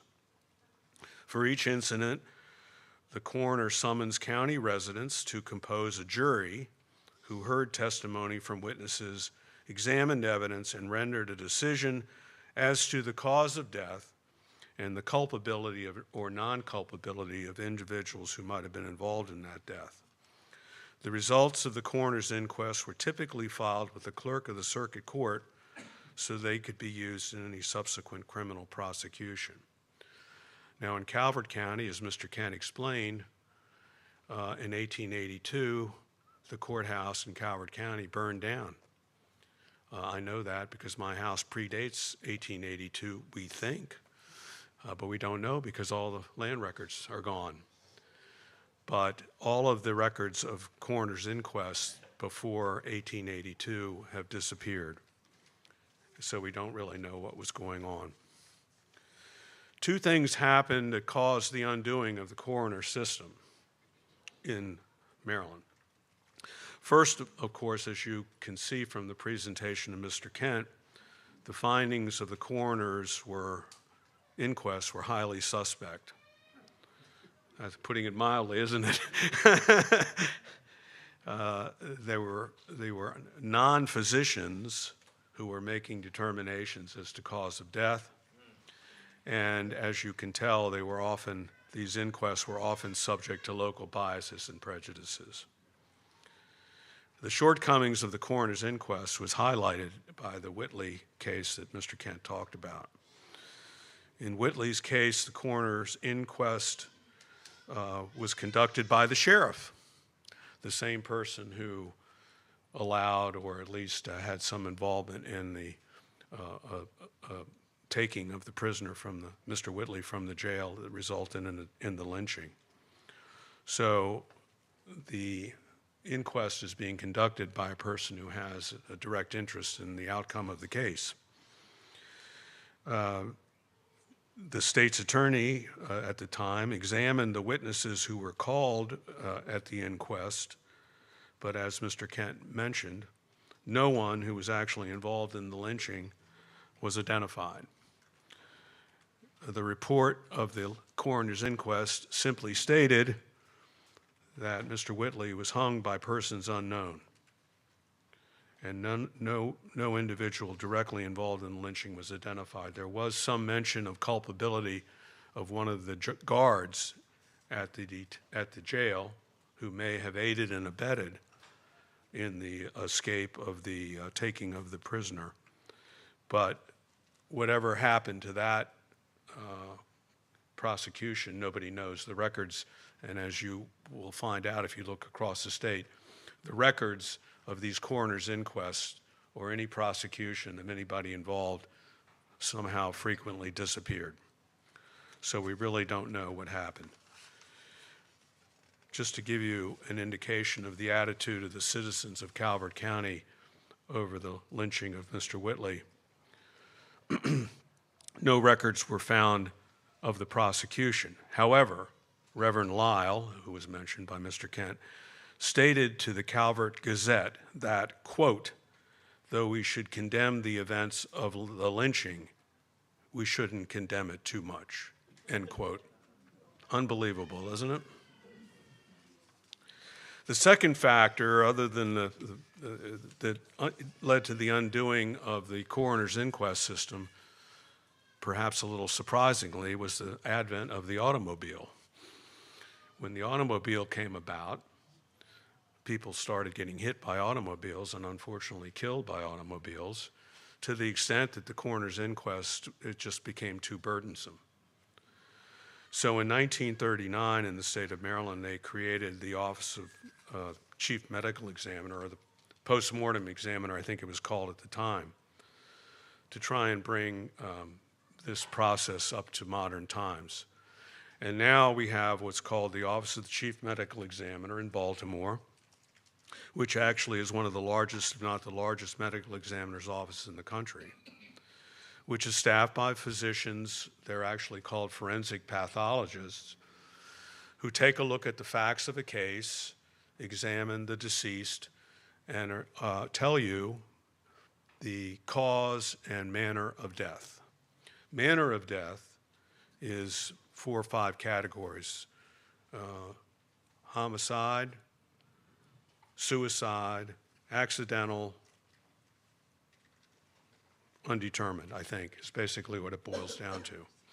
Homicide is a term of art, which really means it wasn't one of the other categories. It means that there was some individual hand involved in the case, but doesn't necessarily mean that it was a crime or a murder committed.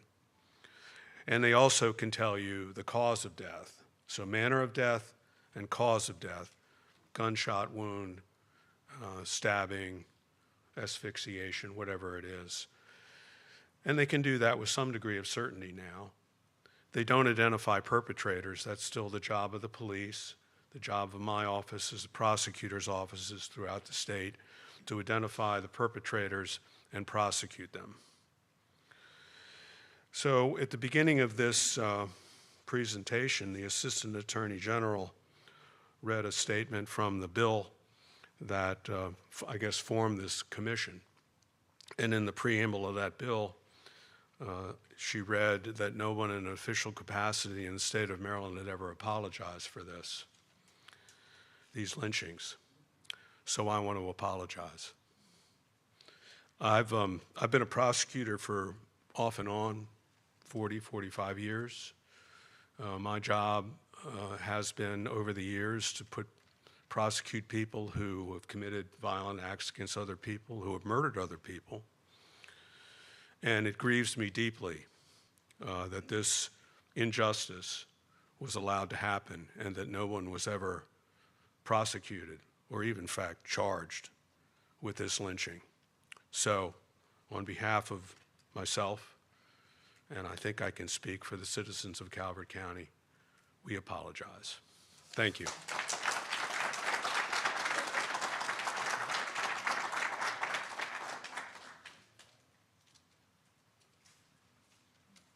Thank you, State's Attorney Harvey. At this time, I would like to recognize Deborah Harris, the president of the NAACP of Calvert County.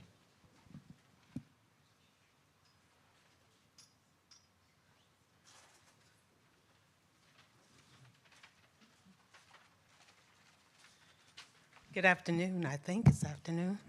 It's not. It's close to it. Okay.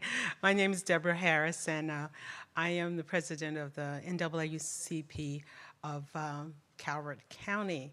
I was born and raised in Calvert County. As a matter of fact, I was raised in a town called Paris, Maryland. So you folks over here have Hollywood and California. We had Paris. But that town now is merged into Owings, which is right outside of North Beach and Chesapeake Beach, Maryland. The testimony of Calvert County following the lynching of Charles Whitley is one of continued racism, discrimination, and hatred to African Americans in Calvert County within many areas of society. First, I want to look at the education in schools.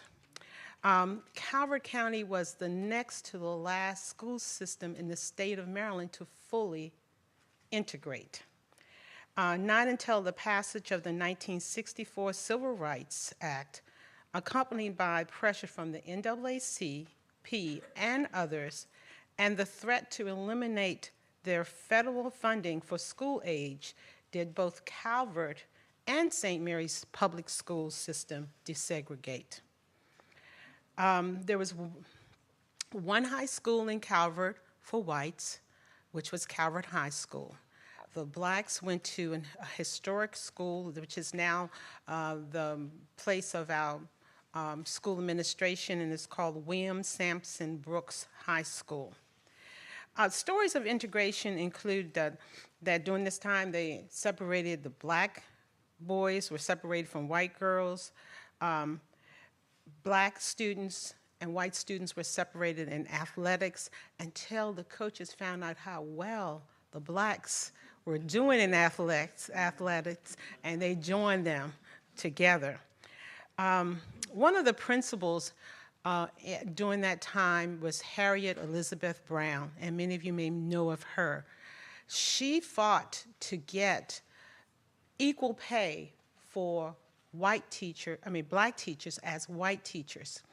And she had the help of an attorney during this time, Thurgood Marshall.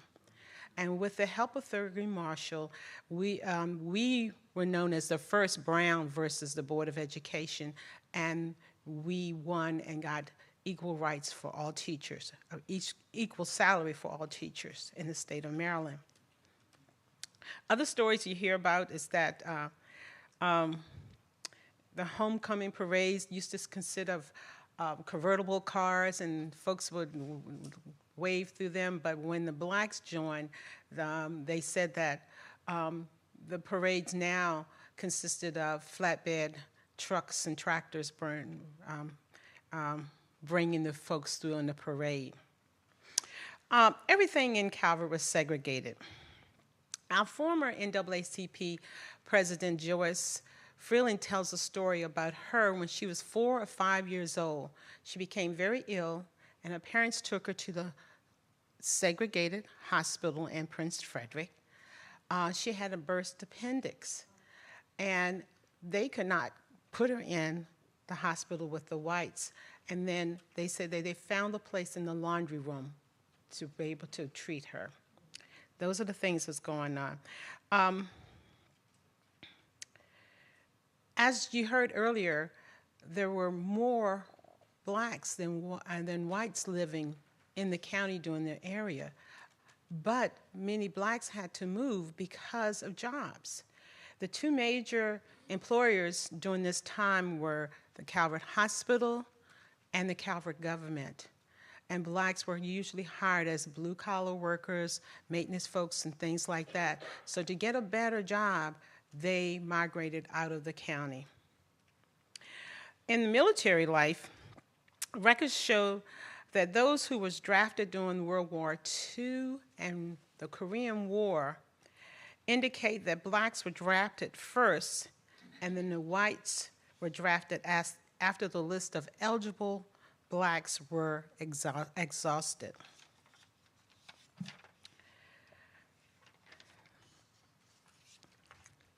Much progress has been made in Calvert since those days of segregation, but there's much work to be done.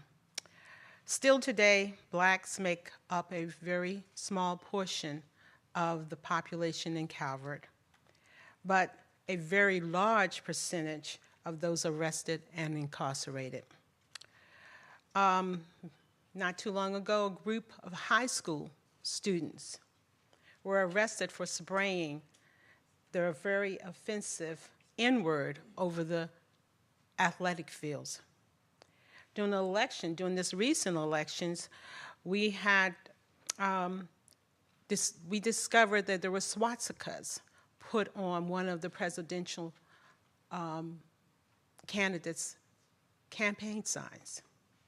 And just recently, that you probably have heard of, we are investigating and working with the Sheriff's Department with a makeshift lynching that was hung on a tree across from our superintendent of schools residence. And he's the first African-American superintendent in Calvert County. These incidents reflect broader systematic issues of racial insensitivity that continue to harm and alienate members of our community. This is our testimony.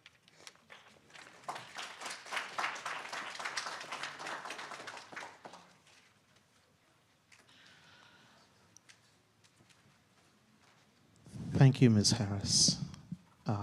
At this time, I'd like to recognize Diane Davies of Calvert County representing the Big Conversation.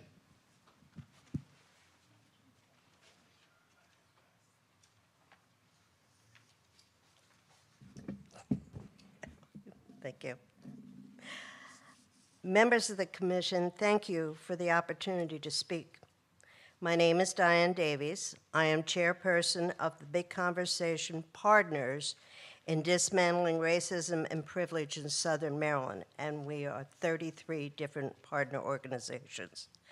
The Big Conversation has offered annual community forums on topics of national and local interest since 2009. In 2016, we became the Big Conversation Partners in Dismantling Racism and Privilege in Southern Maryland. Our annual forums for civil discourse draw audiences of over 200 people. We have a database of more in the thousands.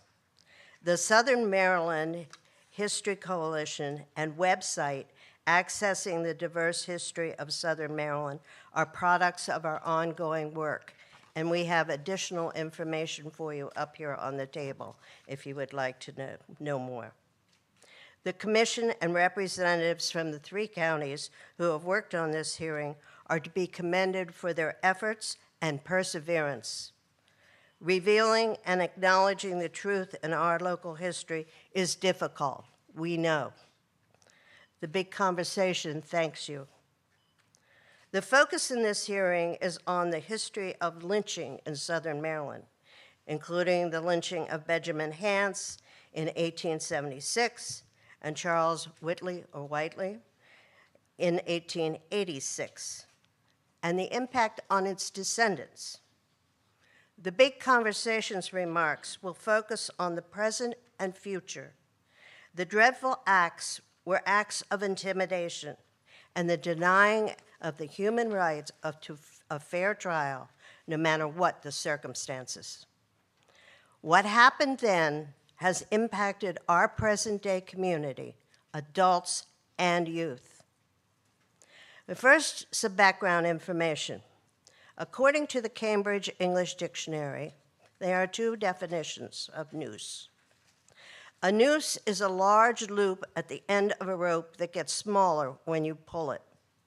It is used for various purposes, including hanging people and capturing animals.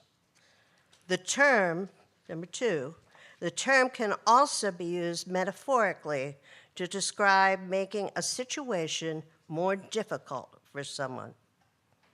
Today, I will speak to the metaphorical definition. According to Jack Scholler, an associate professor at Denison University and author of The 13th Turn, A History of the Noose, the noose always means more than a knot in a rope. The NAACP estimates that more than 4,700 people were lynched in the United States between 1882 and 1968. Historians believe the number is much higher. Almost 73% of them were Black. Schuler also states, lynching is not the same as private murder. It means an extrajudicial killing for an alleged crime by 3 or more persons. There must be some evidence that a community supported the act, either actively or through their collective inaction. Lynchings in the United States subsided in the late 1960s, but a vestige of that shameful era, the noose, lives on. People understand exactly what a noose means. The intention behind using a noose is crystal clear. Every time a person ties a noose and hangs it, they are sending a threatening message to another. The lynching of Charles Whitley has never been formally acknowledged by Calvert County. Thank you, Eric Harvey. It needs to be. Our government officials should specifically acknowledge and decry it.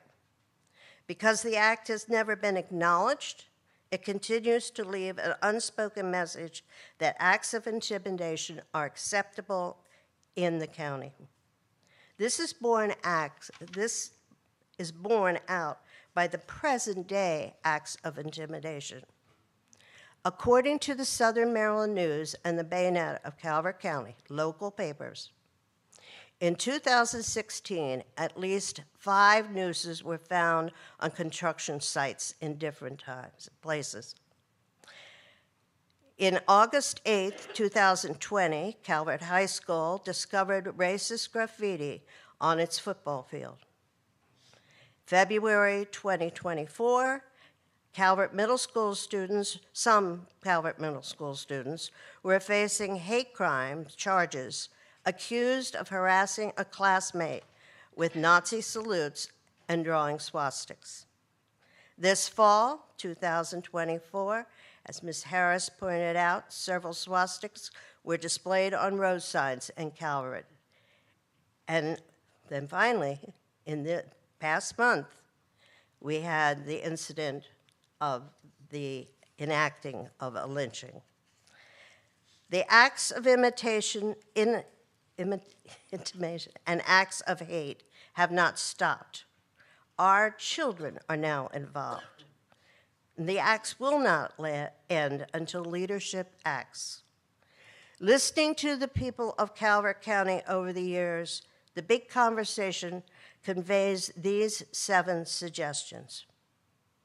Calvert County leadership in government, law enforcement, churches, and other organizations should A, formally acknowledge the lynching of Charles Whitley occurred, and B, publicly and strongly denounce this act and all other acts of intimidation.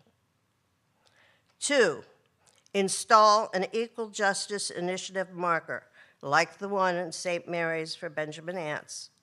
These signs acknowledge the memory and educate on historical racial violence.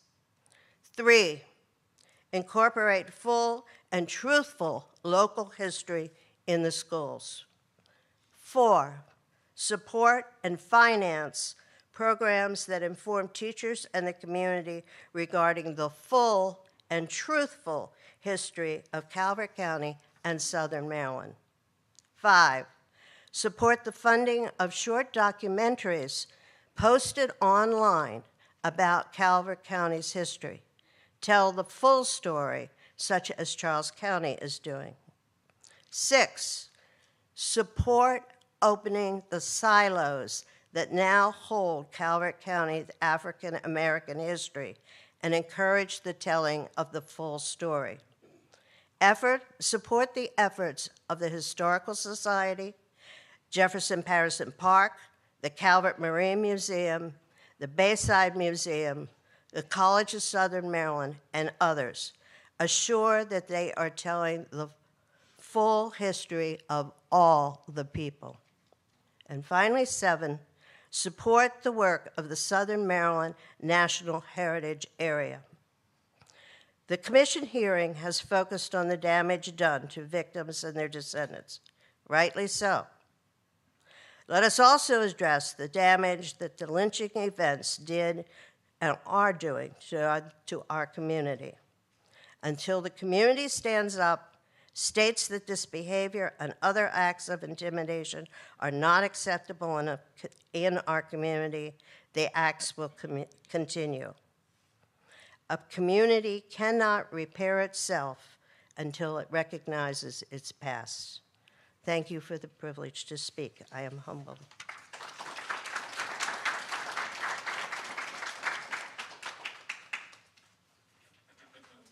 Thank you, Ms. Davies. At this time, I would like to recognize St. Mary's County Administrator David Weiskopf.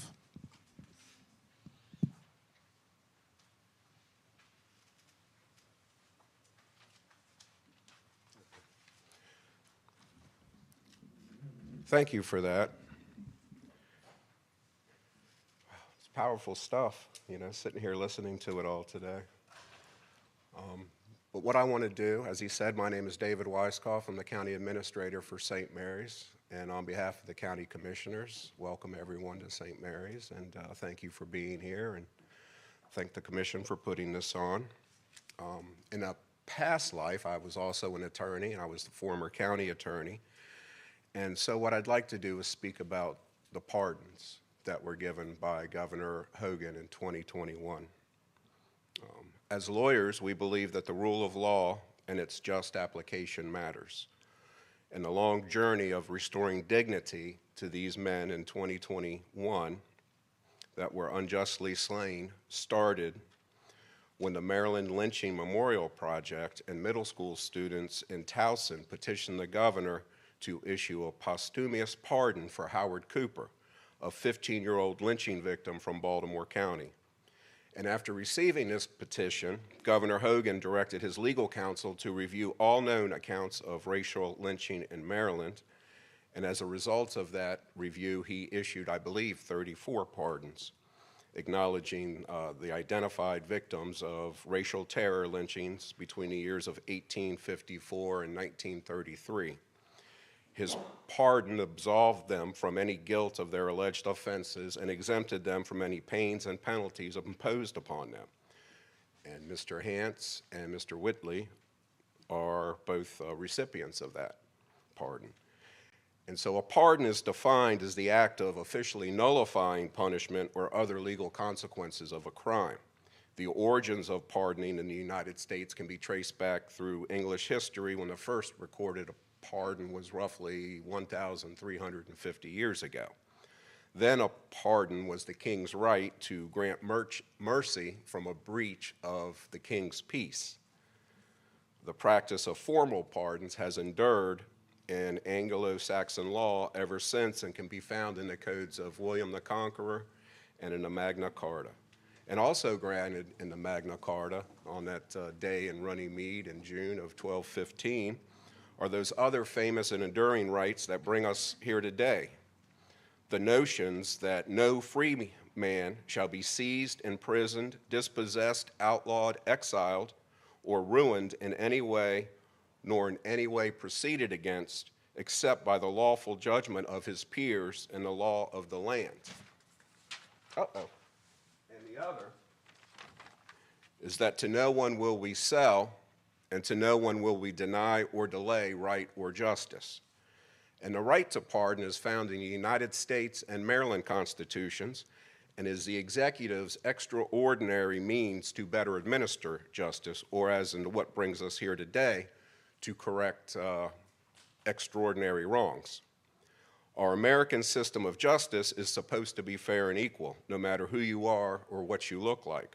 We must acknowledge that although we had laws in place that said those things, the law was applied unfairly and unequally to many of our citizens. The execution of Mr. Hance and Mr. Whitley is two such instances. And so the governor's pardon acknowledged that those rights did not extend to all persons at all times and that we fell short of our ideals. That it took almost 100 years from the 14th Amendment grant of equal protection under the law to Brown versus Board of Education in 1954 is a testament to this. And although this is a posthumous pardon, it is never too late to right an injustice, and acknowledging it late is better than continued silence. The pardons acknowledge a miscarriage of justice, and they serve as a beacon, warning what can happen when we ignore justice and fairness. And I would like to end my brief remarks on what this all means to me, if I may. And when encountering injustices like this, I am reminded of a lesser-known commandment that says, "Thou shalt not stand in thy neighbor's blood." And maybe it's the vivid scene that is conjured up by that directive, but it has always stuck with me. And I take it to mean that one has a moral obligation to not sit idly by and watch an injustice. We have to stand up and speak out on injustices, and to be silent is to be complicit. That is what I would say to everyone here today. And to the shades of Mr. Hance and Mr. Whitley, I would say that we are sorry for the justice denied at your death and for the delayed justice of your pardons after so many years.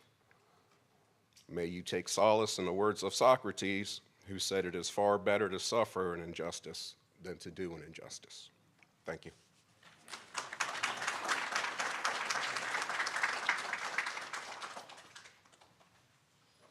Thank you, Mr. Weiskopf. At this time, I would like to recognize Janice Walthour, past president and current education chair of the St. Mary's County NAACP.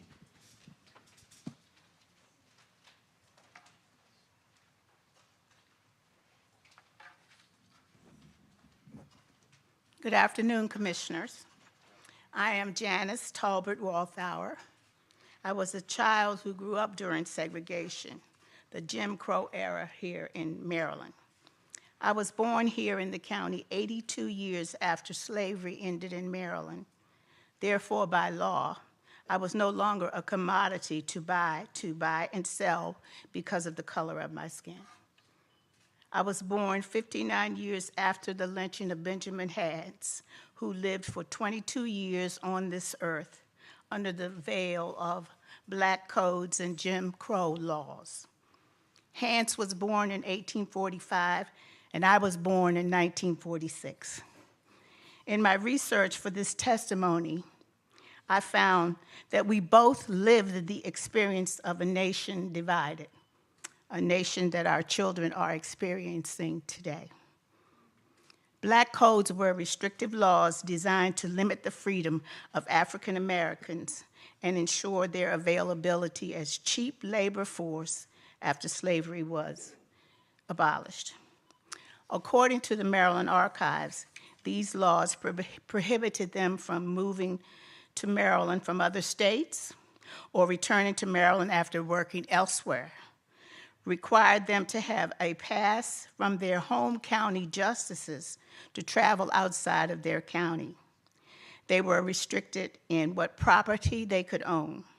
They couldn't work more than 15 hours per day in the summer and 14 hours per day in the winter. If they broke their labor contracts, they could be arrested, beaten, and forced to work. They could not hold religious meetings without a white minister present, except in Baltimore City. They needed a certificate from county officials to own firearms. They were prohibited from buying alcohol, and they could only testify in court in cases involving people of their own race. In 1864, Maryland's new constitution abolished slavery, but racial discrimination for blacks continued to be legal. Emancipation did not immediately grant citizenship for some former slaves. Maryland's legislature voted against the 14th Amendment, which would have guaranteed the rights of citizens, and the 15th Amendment, which would have protected the right to vote from restrictions based on race. Now, all of this was happening during Benjamin Hance's lifetime. Maryland, a border state, fully supported segregation passing 15 Jim Crow laws between 1870 and 1957. During my lifetime, a cross was burned by the Ku Klux Klan in the field across from my home in Valley Lee because my dad, Fred Talbert, was active in the NAACP and fought for civil rights.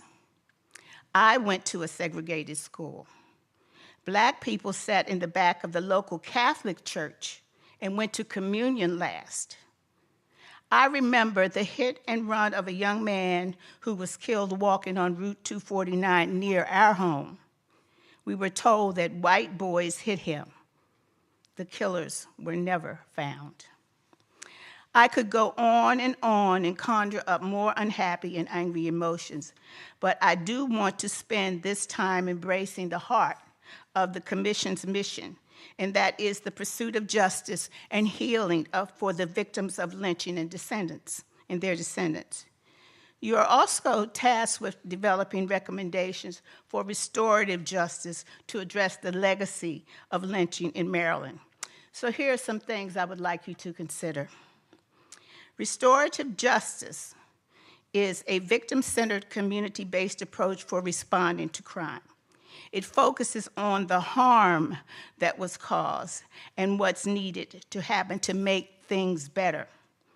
The goal is to build understanding, encourage accountability, and provide an opportunity for healing.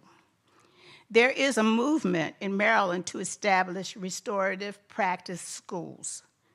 In 2024, what does accountability look like in response to the type of violence and hate that happened in 1887? Humanity will always be plagued with violence, but how can we become more educated in dealing with it?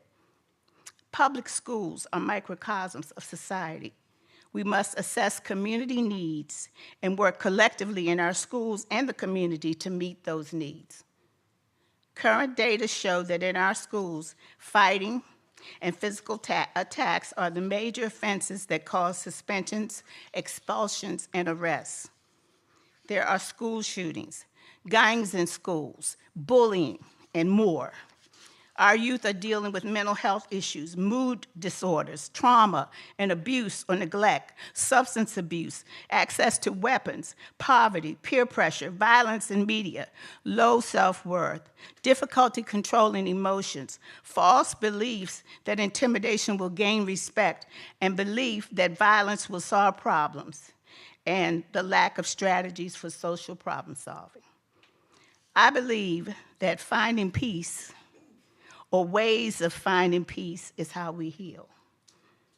Are we holding our boards of education and school systems accountable for curriculum pre-K through 12 that teaches conflict resolution programs, social problem solving skills, and character education? Many say it's the parents' job to teach their children how to behave. Oh, that's for me to do, not you. But if the parents are not doing it, it's not the child's fault. It then becomes a community responsibility or a pipeline to prison. Data show that middle school students have extremely high rates of suspensions.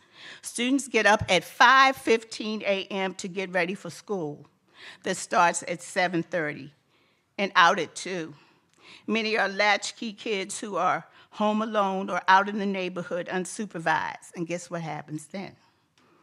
School districts often use the same buses to transport students from different schools, which requires staggering start times to save money on transportation costs. An article by Kevin C. Bastian and Sarah Crittenden fully provides information about what new research tells us about middle and high school start times. This was a North Carolina analysis. Earlier start times have more consistent and negative effects for middle and high schoolers, especially for economically disadvantaged students. Middle school students, especially middle school boys, are also less likely to be suspended after their school switches to later start times. Another issue is that there's not enough time in the day to teach the curriculum and social skills too. Why not investigate how holding year-round schools could be a solution to keeping the peace at school and in the neighborhood? Other issues are that there are not enough teachers, school counselors, or other resources in the schools. Other agencies can provide these resources to help deal with these issues. But how sustainable is the program when the students are out for the summer? Maryland has a blueprint for Maryland's future to help resolve these issues. Advocacy is needed for full funding. Find out the status of legislation, House Bill 1257, Restorative Practices Schools, requiring the State Department of Education to develop it by July 1, 2025, to develop a comprehensive plan for the establishment of restorative practices schools. Will you make recommendations for the legislation? Senate Bill 0917 has the same concept. Franklin Delano Roosevelt said, "Democracy cannot succeed unless those who express their choice are prepared to choose wisely." The real safeguard of democracy, therefore, is education, to prepare each citizen to choose wisely and to enable him to choose freely are paramount functions of the schools in a democracy. That's a message for American education back in 1938. Thank you.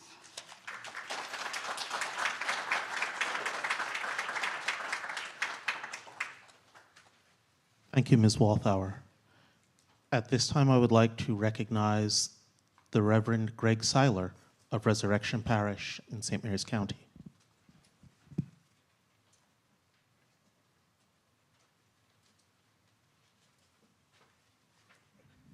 Thank you, and good afternoon.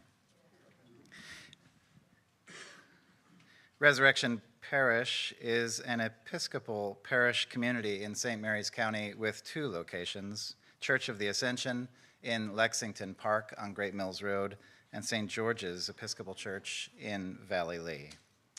Church of the Ascension has been working on developing a collaborative partnership-based approach to embracing our neighborhood as neighbors and our neighbors as partners. In addition to being the home of a local Episcopal congregation as well as a Unitarian congregation, it is home to 11 different partnership organizations, all of whom have at the core of their mission the impact and the improvement and the desire to develop the greatest common good with our neighbors in downtown Lexington Park. We are also proud to be the home of our local chapter of the NAACP, the home of our local sheltering organization, WARM, which stands for Wrapping Arms Around Many. And it is really impressive to me that a historically white congregation and a historically white denomination is learning to embrace and celebrate the growing diversity in our county's urban core as partners and neighbors, and put ourselves in a position of truly learning with and learning alongside. But my testimony today specifically focuses on Resurrection Parish's other campus, St. George's Episcopal Church in Valley Lee, which has sometimes maintained a fairly low profile, even in St. Mary's County, and even among some Episcopal churches. We know that St. George's Episcopal Church was established as early as 1638, as late as 1642, when 100 additional settlers from England moved, got off another boat, I suppose, in St. Mary's City. It was the westward development, and the first westward development, and the first movement out of St. Mary's City. We know that where 3 ancient oak trees stood, a treaty was signed with the local indigenous persons to allow the creation of some structure of worship. The foundation of stone still exists today, about 50 feet away from the present structure, which has stood since approximately 1760, the present structure. We do know that there was at one point a slave gallery in St. George's Church.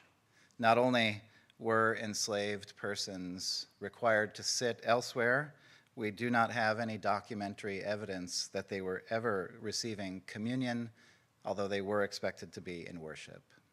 We know that St. George's Episcopal Church, which is a very small building, about 30 feet by 30 feet, was essentially the chapel between two established plantations already existent in the 17th century, one on the St. Mary's River and one on the Potomac River. The current versions of those plantations still exist. We know that those plantation-owning families were members of the Episcopal Church, and there is documentary evidence from the 1692 establishment of the Church of England in St. Mary's County that those families owned enslaved persons. The Episcopal Church in St. Mary's County and the Episcopal Church in Maryland and Southern Maryland was not only complicit in chattel slavery, but was an active agent in that process. We know that there are enslaved persons buried in our churchyard in currently unmarked graves. What is developing now in the process is that there will be a documentary produced focusing on 20th century African American composer Frederick Tillis and his piano piece Spiritual Fantasy No. 4, which is in part supported by the Folklife Center at St. Mary's College of Maryland, the St. Mary's County Arts Council, and the Maryland Arts Council, as well as Resurrection Parish, St. George's Episcopal Church, and our related partners, to develop a documentary focusing on the development and the performance of Frederick Tillis's piece and the reverberations that a historically white and complicit agent of slavery in Maryland has in relationship and conversations with our neighbors. Not far from St. George's Episcopal Church in Valley Lee is, not inconsequentially, a historically black Methodist church. In fact, two historically black Methodist churches. Freedom from slavery also meant freedom from the slave-owning white church. And Methodism, as a Christian expression, was far more relevant and applicable and welcoming to all persons. St. George's Episcopal Church, through the development of this piece, will also engage with our neighbors and our friends in Valley Lee and those historically black and historically white communities who perhaps have never had the opportunity to have these deep race-based explorations of our shared yet separate histories in this part of the peninsula of St. Mary's County.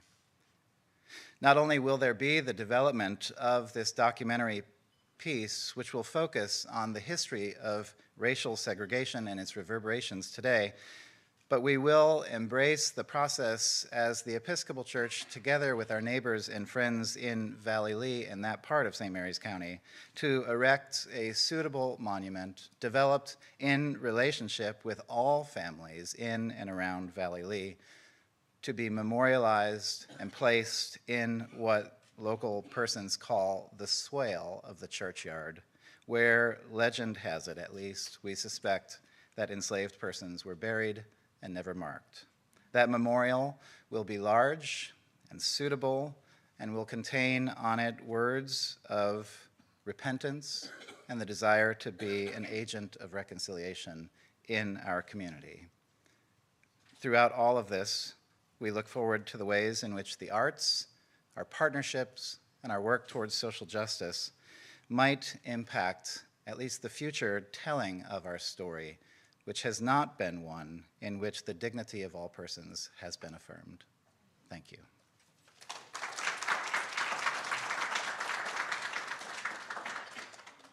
Thank you, Reverend Seiler. At this time, I would like to recognize the Reverend Kate Heichler of Christ Church in La Plata and Christ Church Wayside. Both congregations are located in Charles County. Thank you, Commissioners. I'm too humbled to speak here. I'm pretty sure that the person to speak about anti-racism in Charles County is not me. But efforts in Charles County are a little, in my perception, a little bit behind our sister Southern Maryland counties. And it's, the efforts are so dispersed and so disparate. It's one of our primary challenges is to begin to pull people together. I had an idea to do that with an event that came to be called Lest We Forget, Charles County Reckons with Race, which we held on October 5th in Port Tobacco, which is where Christ Church in La Plata began its life in 1683, and where First Nations people lived and thrived. The Piscataway, Conoy people and their ancestors lived and thrived before white settlement. We sought to bring together as many groups and representatives of different efforts around the county as we could. That was a mixed success, but the event was powerful. We had 3 sections: remembering, responding, and repairing. And the remembering section ended up being a narrative from those First Nations times through white settlement, the history of enslavement, Jim Crow, all that came through in sections, with narration punctuated by voices that we imagined some of the people involved would speak, whether they were an indigenous person, a settler, an enslaved person, or their descendants. Responding was a time to lament and make space for the feelings that story engendered. And then we gathered together to identify what were the issues that persist with respect to race and white supremacy in Charles County. And out of that, 5 primary areas were identified: youth, infrastructure, education, housing, and truth-telling. How might we provide more support and programs for young people to learn? How in our infrastructure might we reckon with the huge digital divide that remains in the absence of public transportation and hospital and emergency services? In education, how might we reach broader audiences, be more intentional about how we show up, how we work within our school systems, and the work of the Big Conversations has incorporated the school systems of all 3 of our counties in a wonderful way, so that there is a great foundation already there. How might we work on developing more affordable housing? And then the last one was truth-telling, because people identified a sense of apathy about speaking about this issue. Life is hard, who has time to think about these things? People hold on to and even prize old narratives that don't tell the whole story. And the stories we are comfortable telling often are not complete and not inclusive. So we talked about, could we start a racial history commission, revising historical markers to include the story of Native and formerly enslaved people in the events being commemorated on those markers, because they usually are not. How might we engage more local historians and fact-based stories? And looking to local histories that should be told. I learned this year through the research of Don Zimmer, who's done a lot of research into the history of enslavement in Charles County. He found records of 12 named persons owned by my other parish, Christ Church Wayside, William and Mary Parish. How might we, as that little church, recognize the people who were systematically excluded from the fullness of life, enslaved, abused? So we're working on that. And as our Episcopal Diocese of Washington, of which Charles County is a part, looks at how we enter into the work of reparations, as the Episcopal Diocese of Maryland has already done. Those are among the questions that remain for us. So ongoing, we hope to repeat this event, because it's very replicable, but in shorter versions, perhaps within our school system, for parents, older students, staff, and begin work harder to try to get more of those partners who are already doing work in little siloed ways, but to bring together. So we appreciate all the support that comes from these two counties, and hope we have a different story to tell as we go forward. Thank you.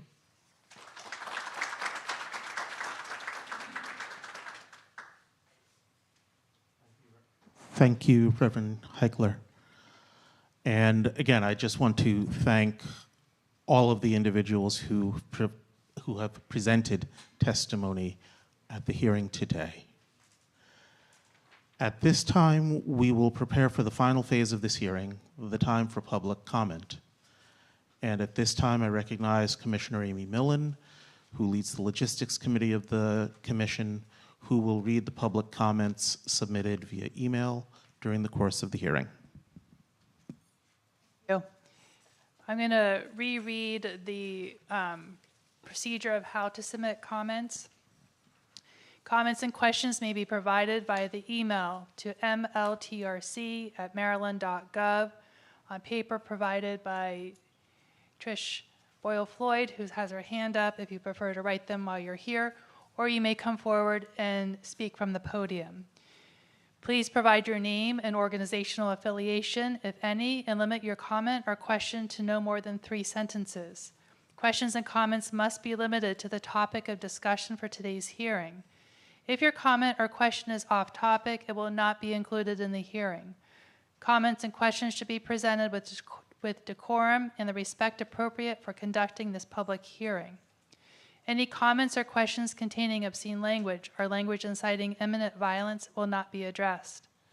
Finally, a reminder that members of the media may be present during today's hearing, and as such, public comments and questions may be broadcast or printed by news outlets. At this time, we have not received any comments online. I'm trying to get a code. We have not received any comments submitted via the email. Does anybody have comments that they've submitted on paper, or do you wish to come forward to the podium? That's fine.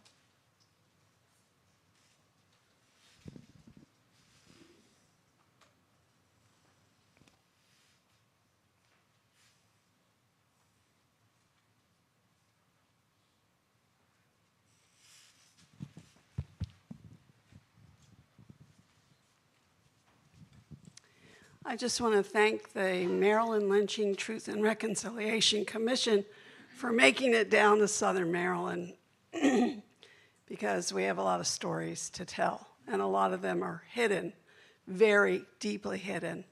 My name is Nancy Radcliffe. I'm a citizen historian. I have been working in Charles County for the last year trying to uncover the story of racial attacks, assaults. The history of Charles County is full of it.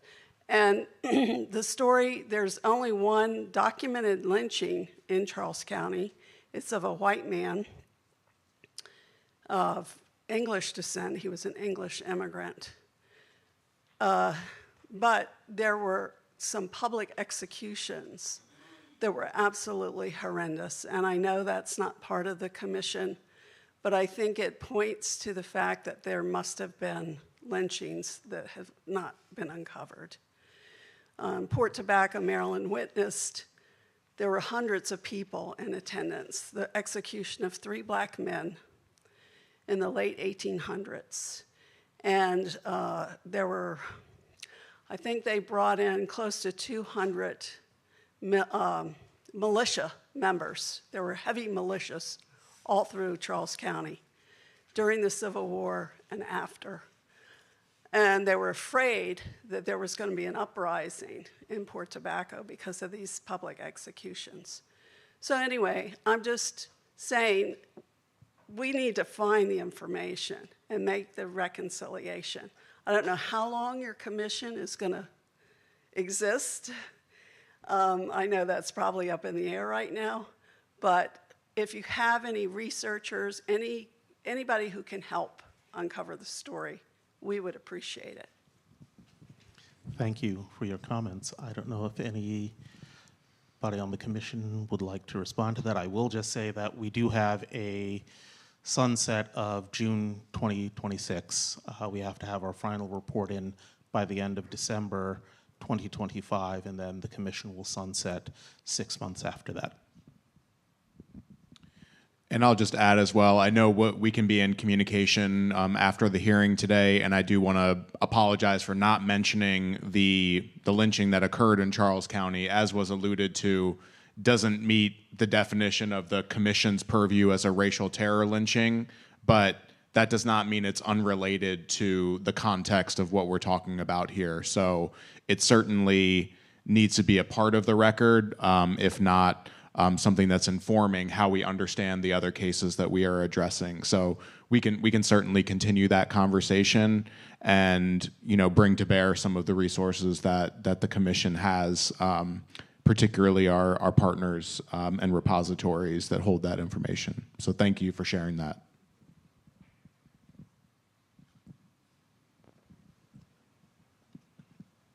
Are there other comments from those sharing our space today?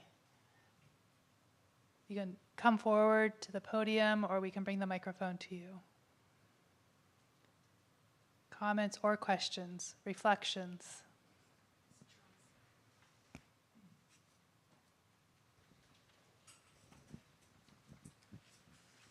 I'd like to add to what Nancy said, and it's in regard to a priest at Middleham Chapel. His wife was beaten, and apparently it was done by the priest, but that was somehow denied in the legal process, and 3 African Americans were found to have poisoned the woman, and those 3 African Americans were hung. It's not a story.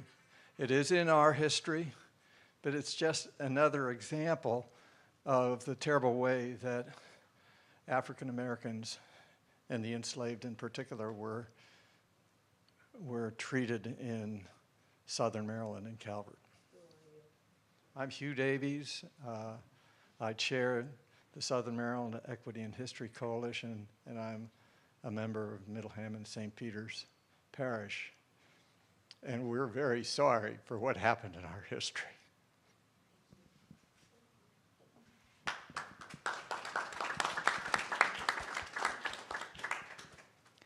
Thank you. I'm just going to invite any more comments or questions. Behind you. Thank you. Hello, my name is Barbara Ballard, and I just wanted to. I work with Hugh and Diane and Nancy and other people here with the Southern Maryland Equity and History Coalition, and hearing them speak gave me courage to speak up.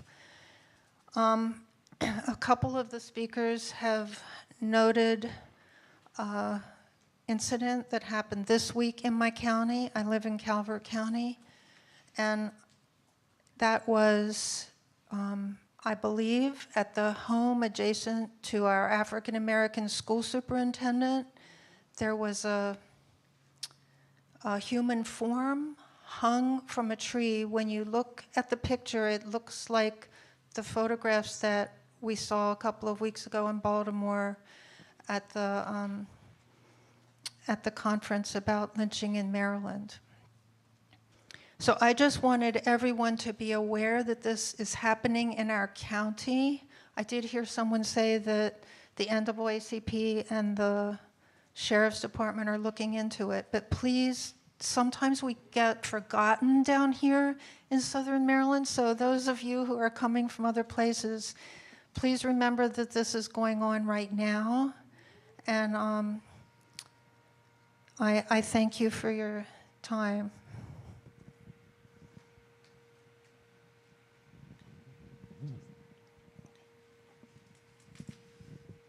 Hi, my name is Cheryl Henley, and I'm a resident of Calvert County. And what I'd like to know is, we were just told that the commission is going to sunset in 2026. So my question is, what about all of these other groups that are related? Do they sunset with you? Is there a plan? There's lots and lots of work to be done. So after the commission is gone, in your plan that you're going to submit in 2025, are you going to have future plans, maybe another commission? What's to come to continue this important work? Sure, thank you for that question. I'll take a first stab at it, and if anybody else wants to add to that, you certainly can. The hope is that with our final report, we will be making recommendations for reparations to the General Assembly and the governor. The hope is that we will be able to have, my hope is that, as chair of the Reconciliation Committee, that we're able to write our recommendations in such a way that they will be relatively easy to transform into legislation so that some form of permanent institutional body is established to make sure that there is accountability to ensure that the recommendations that we make are enacted and not just put on a shelf somewhere and conveniently forgotten. So yes, as our chair, David Falkenley, has said on numerous occasions, just because the commission will end does not mean the work will end. As some of my favorite African revolutionaries said, the struggle continues. Victory is certain.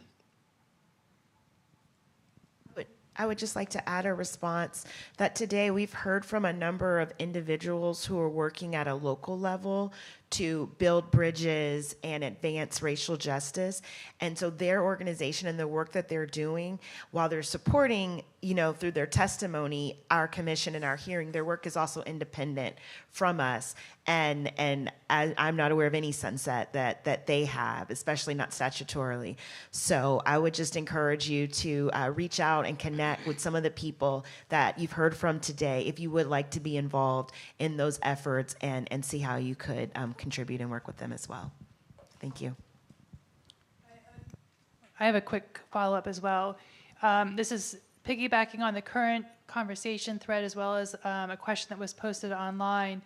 The final report will be made publicly available and posted. There is an interim report that is currently sitting on the Commission's website that you can review.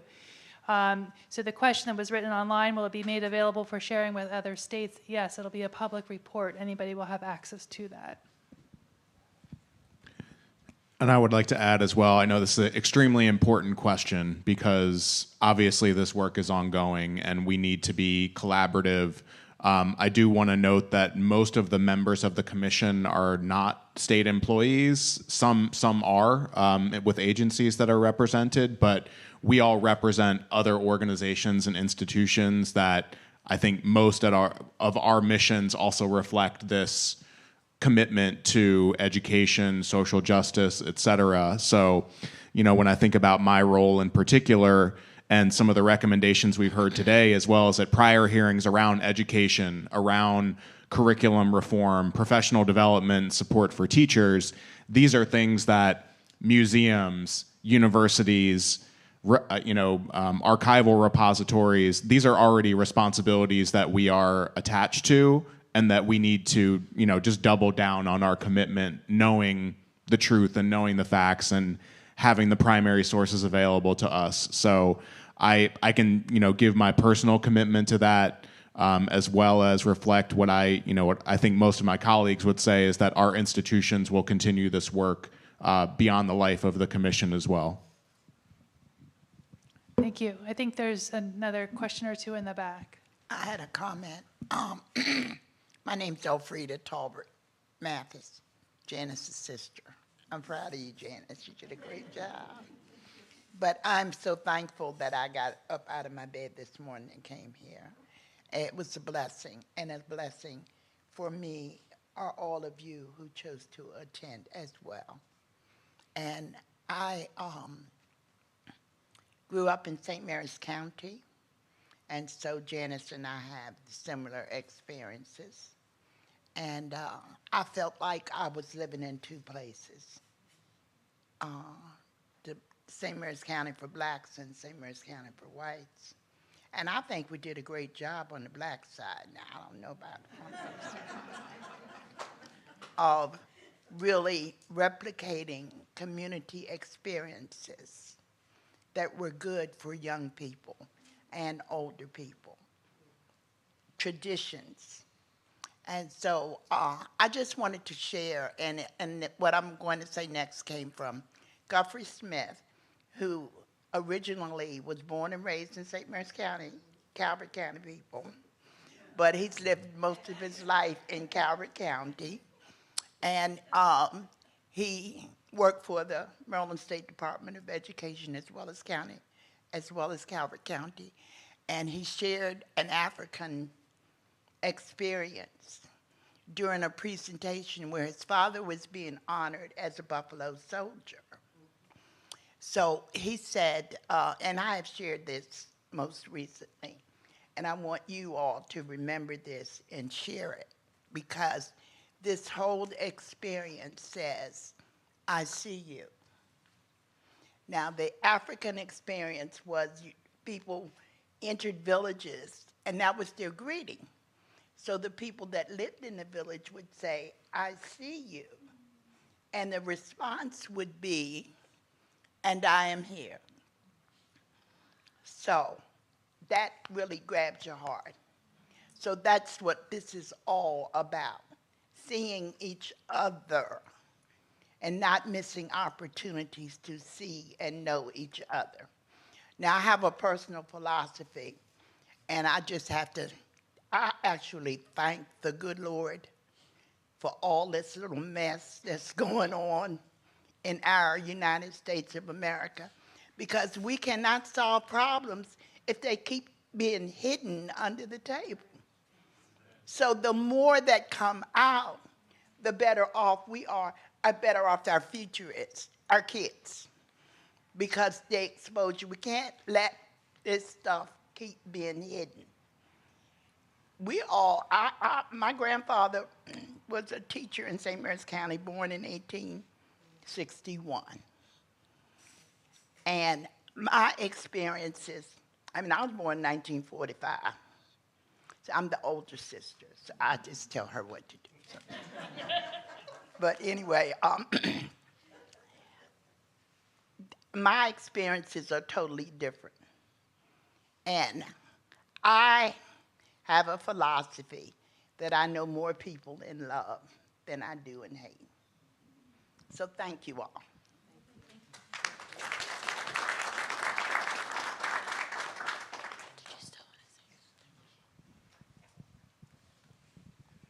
Good afternoon. I'm Kip Atley with the Calvert Concept for Housing and Reconciliation, nicknamed C4. And I came to listen today, but I feel obliged to make a comment. As the name we go by might suggest, we've been working on the issue of reconciliation. How do you change things for generations? And my comment is in response to your comments just now about the reconciliation recommendations that you'll be making. I've been dismayed by the action of some states and municipalities, localities, where whether you call it reparations or reconciliation, the answer has been dollars. Let's give X dollars to each person who might possibly fit within the ambit of descendants of enslaved people.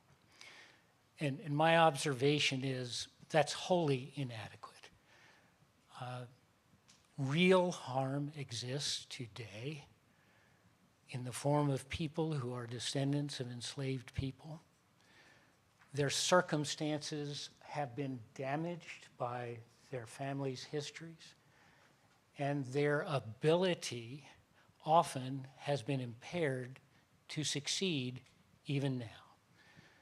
So if any effort is made at reconciliation, then I would suggest that you give serious thought to it being meaningful in providing concrete measures that address financial literacy, that address the skills required to advance, to be able to own homes and businesses, and to be able to pass whatever the benefits of reconciliation are on generation to generation.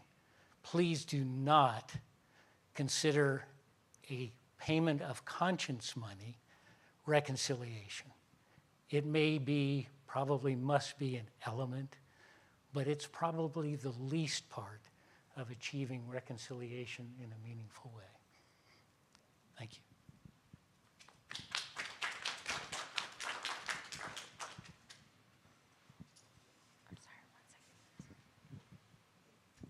Thank you. So I just want to address the concern about what happens after the commission sunsets. My name is Will Schwarz. I'm the president of the Maryland Lynching Memorial Project, and we were actually created before the commission, and we helped to create and coalitions, independent coalitions that we've spoken of in 14 of the 17 counties where we know these lynchings occurred.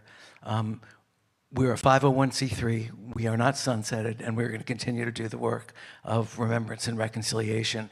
I'll just also point to you that we had our 7th annual conference a couple of weeks ago, and that conference is online now, as are all the conferences. So if you're interested in seeing the kind of work we do, go to our website, and we appreciate your support. The website, oh, you were going to ask that. It's mdlynchingmemorial.org. And if you just Google, Maryland Lynching Memorial Project, I think you'll find it eventually. But I also, before I forget, I want to congratulate Karen and everyone who put this thing together. I know from personal experience, it's not easy. And thank you and all the organizers, and thank the commission for making the drive as well, those of you who did. Thanks.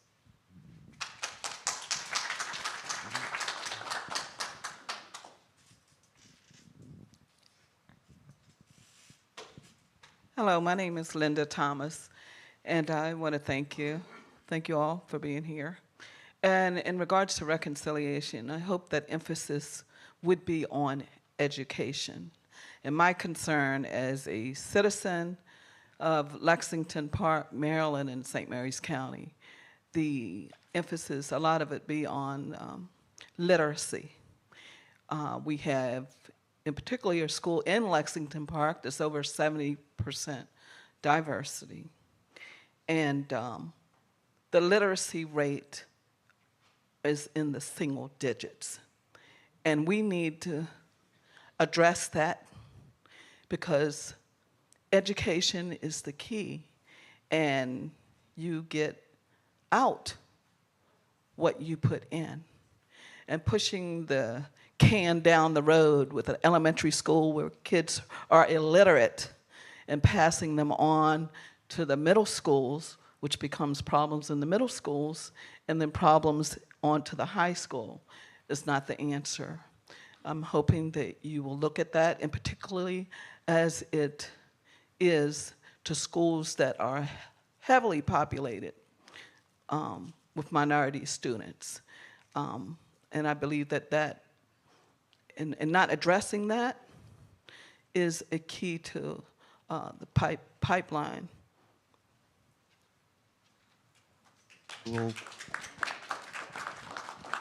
I will just say very briefly that, yes, education is very high on the list of topics for reparations that we've been discussing in the Reconciliation Committee. My name is Paris Smith. I am a resident of Lexington Park. Apparently my family's from here. Didn't know till we moved down here. But I am on the Education and Equity Commission, Advisory Commission with Dr. Janice, and I'm always humbled and extremely honored to be in your presence. I apologize about me being late, but I wanted to bring to you all's attention as people who are doing the work, and to explain and further ignite the fire that just yesterday a 2nd grader was hung at a Charles County elementary school by a 4th grader. He is now in ICU in DC, and That is why this has to happen now. We don't have any more time to waste. This is still happening today. I don't know the mom personally, but I know a friend of the mom, and as expected, she is hysterical, because who expects to get that phone call in 2024? But that is the climate in which we are in. So I am just standing in place of her to implore you to do the work, see it through. You get discouraged, put billboards out, something to tell people that we need, if you need us. We're here, we're wanting to be in this with you. Just don't stop, please. Thank you. Thank you.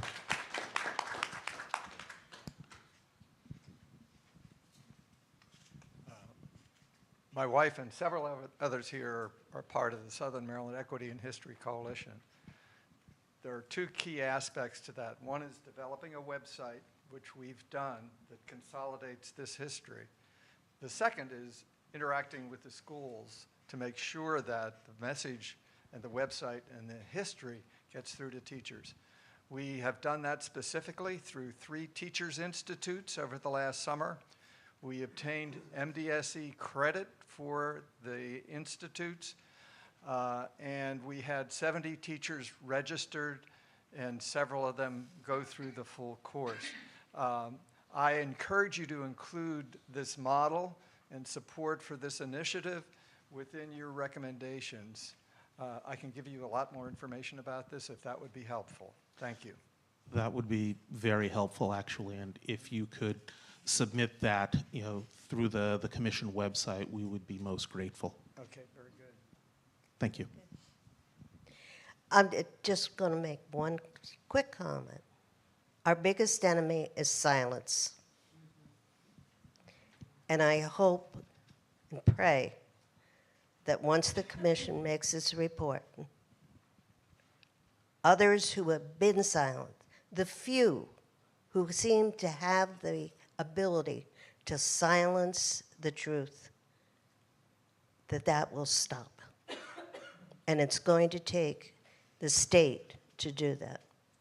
Thank you.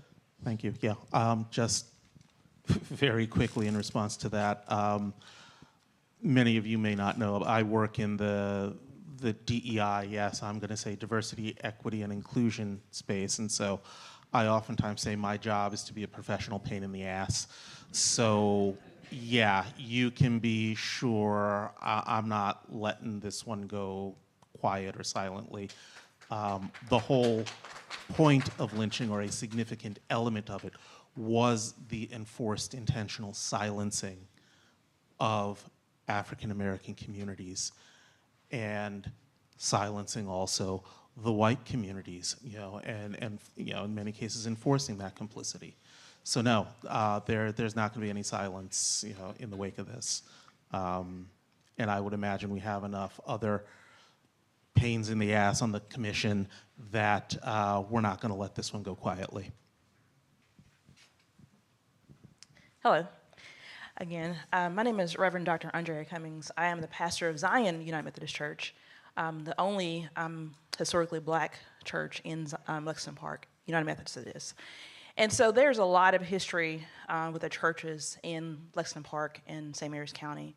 And as many of you know, the black church is a hub for the life, the breadth of the black community.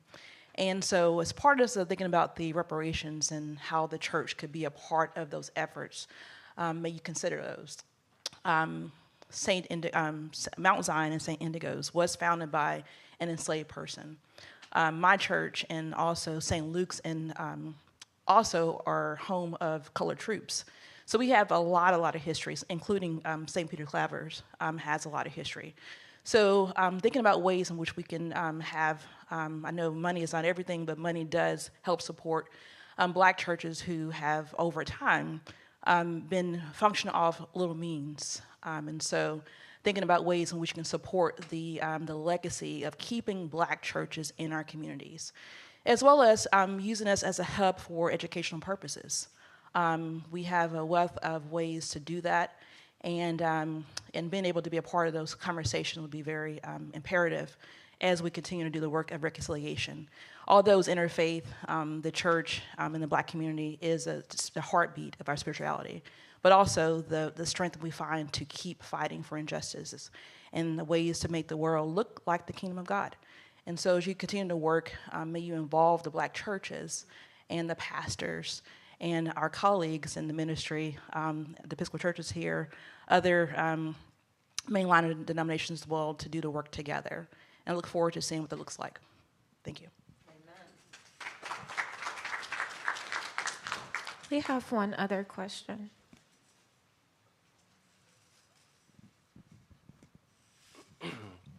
Hello, my name is Randy Salm. I'm a sociologist. And I just wanted to encourage the commission to think about, especially on the truth side of this, to understand some of the causes of these dynamics that you're documenting.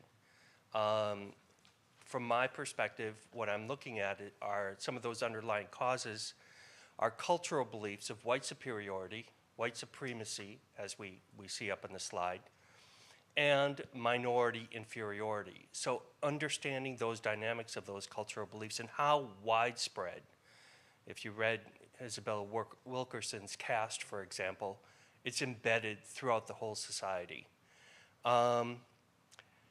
We've got examples here of, locally in Southern Maryland County, of how those cultural beliefs continued even through the 1960s with school segregation and opposition to that. And we still see how those beliefs probably, or we may not see it, but they're still there, how those cultural beliefs are affecting current policies. Incarceration, the whole criminal justice process. We need more research on racial discrimination in the criminal justice process, in employment, in housing, in zoning, for example, in our area as well. So it's understanding better what the cultural beliefs are right now, how many people still believe in the superiority or inferiority beliefs, and then addressing those, partly through education, but also encouraging for the commission to encourage policies that will be fair to all the different groups, and hopefully not simply fair or equitable, but address the inequality that did exist and still exists right now.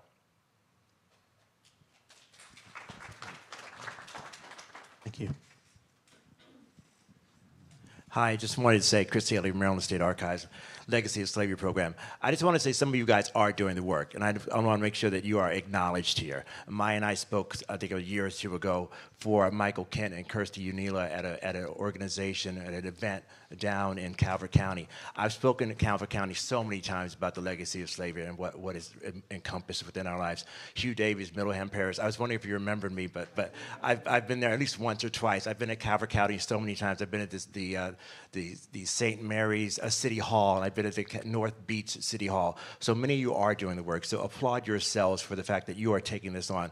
When the commission no longer exists, you will still exist. And so what you have done today by joining in the talk, by joining in the fight, so to speak, is already symbiotic of what we have come after you to do, from what Will Swartz is doing with MLMP, from what Nick had done with him with this, but what we're doing here. Everybody here probably has a story where they could share with you when we're trying to do the work. But what we realize now is that it really does start from the bottom up to get the movement of equality, of equity, and yes, yes, DEI, to help us all feel equal and not superior and not inferior. And so I just want to applaud you, Hugh, applaud you, Michael, and applaud those of you who have been pushing this for so many years. Thank you.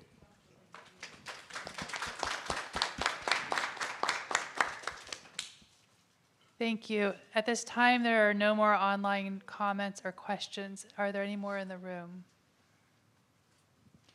So I appreciate the comments, questions, and reflections that you've provided. I want to echo Commissioner Haley's, I'm sorry.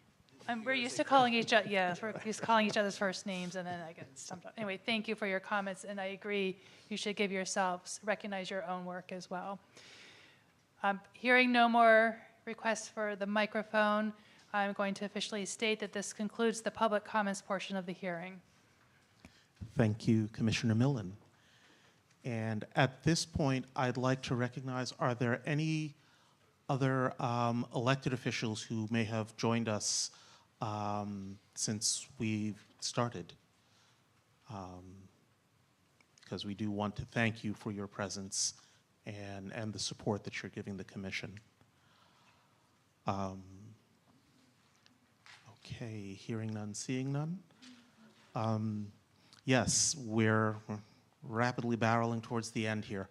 I just want to take a moment to particularly, recognize the local planning partners from the 3 counties of St. Mary's, Calvert, and Charles, as well as the Leonardtown Library for hosting us. I want to give particular shout out to Trish Floyd, our project manager, tirelessly working, particularly to Michelle Coles for the work that she's done with the local communities here. As always, we have to thank the event stream team, without whom none of this would be recorded for posterity, and those of you who are watching, joining us virtually, it would not be possible, so thank you to event stream team. We want to thank our ASL interpreters, again, trying to make this as inclusive as possible. This wouldn't be possible without you, so we thank you for your efforts on our behalf. I'd like to, again, thank our counselors from Living and Growing to help us create that safe emotional space. I'm also going to go off script and thank our colleagues in the Attorney General's office, again, without whom much of what we're doing would not be possible. So thank you, Kristen and Sophie, and I know Zanita's not here, but we'll thank her as well. Is there anybody else we should be thanking? Oh, yes, and thank you to the Maryland State Police for your presence here. Given some of the things that we've been hearing, it is nice to know that you have our backs. So thank you for that. Oh, and also thanks again to the Mount Zion Choir. Zion, sorry. Okay. Thank you for sharing your gifts and talents with us. Anything else? Okay. The script says I'm supposed to deliver prepared remarks, but yeah, as many of you know, it was something of a harrowing experience getting here from Monterey, California. Literally, sort of getting the overnight and then getting into a car and driving down here just barely in time to make it. So what remarks I have are hardly prepared, and this is going to be off the cuff, but I will try to be brief. But when my students and I, working at Bowie State, sort of working on what got us into looking at the history of racial terror lynching in Maryland, one of the things that we concluded was that Maryland is a southern state because it lynched like other southern states. Maybe not as many as places like Texas or Mississippi or Georgia or Florida, but we all know this history of racial terror lynching here in Maryland. And I've said it before, I'll say it again, the oppression does not end, it adapts. And I think we've heard ample examples today of the ongoing forms of anti-Black racism that happen. And again, I was going to say, even to the point of hearing that apparently students, black students in Virginia have been receiving text messages saying, we expect you to report to this particular plantation. That we've heard of somebody being literally hanged. I'm just not sure how to process and respond to that. But it goes, it's ongoing, it adapts. We've heard about complicity, the complicity of the state attorney general's the state attorney's offices, of the coroner's inquests. We've heard about, we've heard about, again, the noose and the message that a noose conveys. And this brings me, because again, I mean, as the witness stated, you can't say that you don't know what that means. And that brings me back to Dr. Du Bois and his famous essay, A Black Nation Within, or it was a colored nation, a Negro nation within a nation, which he published in 1935. And he said, initially we thought, people weren't interested in the so-called colored problem because they didn't know. And so, he says, we spent the better part of 20 years trying to show people what this history has been and what this so-called problem is. And he said, and after 20 years, we've come to realize that most white folks are either indifferent at best or hostile at worst. And so, again, like he said almost, 100 years ago, you can't say you don't know.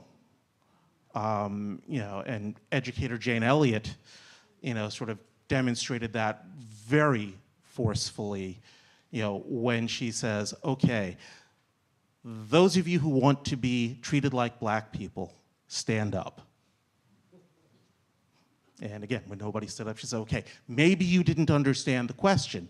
Those of you who want to be treated like black people, stand up. And again, if you don't want that for yourselves, how could you wish that on anybody else? Powerful message there. But for me, that says there's at least some level of recognition and knowledge of the disparity, of the inequities there. And so, that gets me to thinking about, again, that silence, that complicity.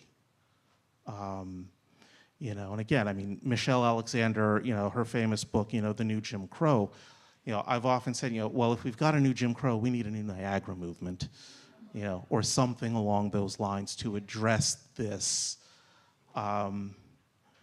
And I guess I'll just close again, just thinking about, again, the numerous comments about education and the significance of it. And part of the reason I was so determined to come to this hearing, despite American Airlines' best efforts, is I need to make a pilgrimage to Ridge to visit the Cardinal Gibbons Institute Memorial. One of the first papers that I wrote as a grad student many, many years ago at Catholic University was to study the history of the Cardinal Gibbons Institute, which in its national phase from 1924 to 1933 was supposed to be the Catholic Tuskegee. And in that, in large part, due to the institutional racism within the Catholic Church at the time, it was a failure as a national institution. But and that's in spite of the heroic efforts of the founders of that school, Victor and Constance Daniel, and I want to make sure that we speak their names and recognize their contributions, because the Cardinal Gibbons Institute, if I'm not mistaken, was the first high school for black students in St. Mary's County. And it continued as such until I think it was closed in, what, 1967? Yeah, 66. Okay. So again, I mean, for me, this is a very personal moment, to be here in Southern Maryland, in St. Mary's County, because I have to make this pilgrimage. And in so doing, to recognize, as one of the speakers said, we did good on the black side. And Cardinal Gibbons Institute certainly is a recognition of that. And again, just, thinking, lifting as we climb, the motto of, the National Council of Negro Women, that's, that embodying that idea of self-help, that, we're stuck behind the veil, as Dr. Du Bois said, but we're still making a culture, we're still making great strides and doing and looking out for ourselves. And ultimately, when we think about accountability and justice, I think too often we look to the legislation, as the to solve the problems, but it's always been and it's always going to be struggle that's going to solve these problems. And so I thank you all for your joining in this struggle. As the revolutionaries in Frelimo said, the struggle continues, victory is certain. Thank you all for being here and for participating in today's hearing.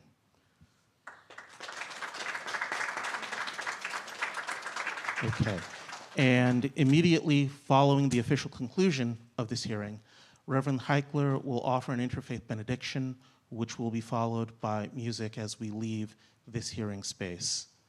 And so at this time, I move that we accept the testimony heard from this community on this historic day.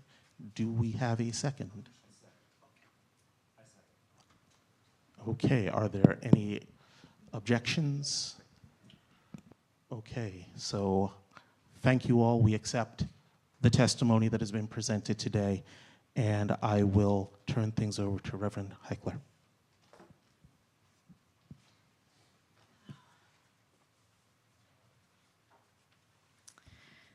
Please join me in prayer to the power in the universe that you acknowledge.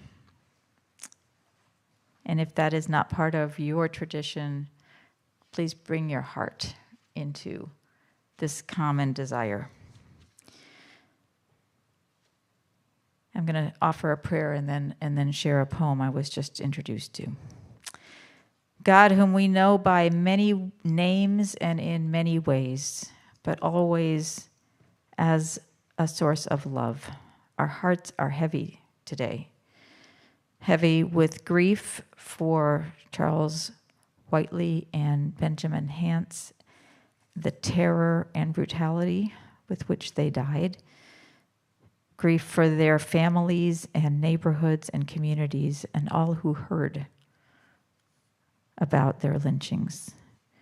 Our hearts are heavy with the burden of inherited trauma, which comes down one generation to another and it manifests in ways far separate from the original events and people, but shuts us down, causes us to perpetuate what we've experienced.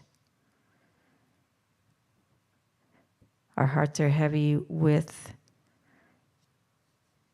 shame for the silence we have allowed to perpetuate, those who have, with fear that in a time when national leaders give permission for racism and white supremacy to spread their hateful messages and sometimes actions. And yet in all of this, our hearts are hopeful because we are called to be people of hope.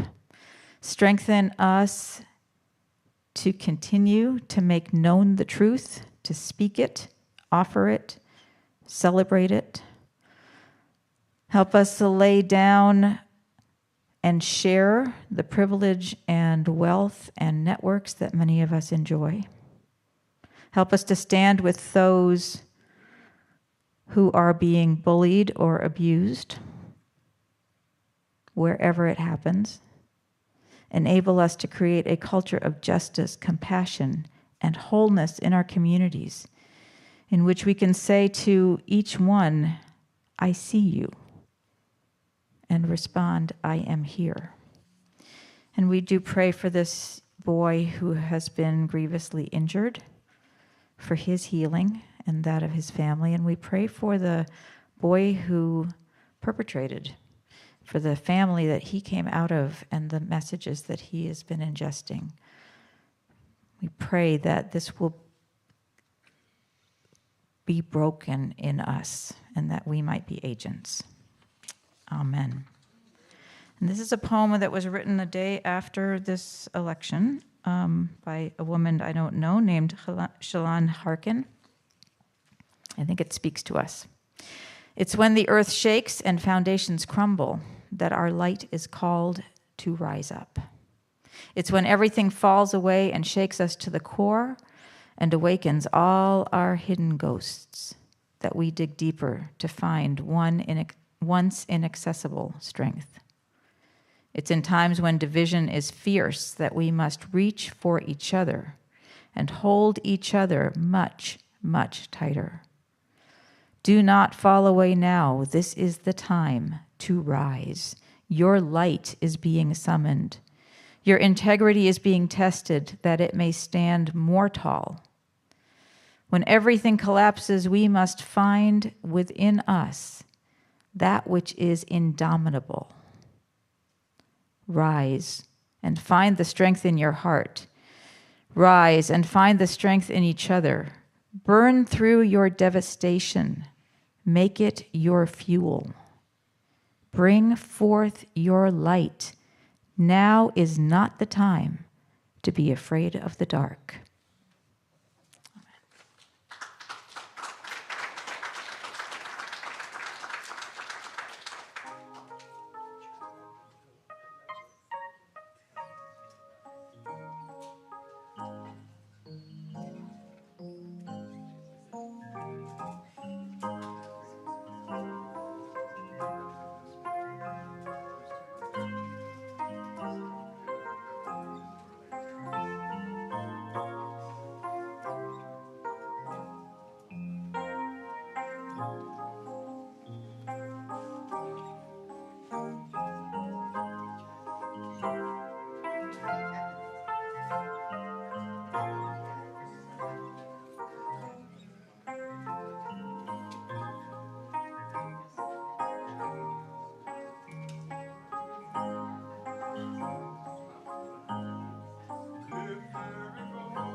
Hello, everyone. I'm sure you all want to congregate.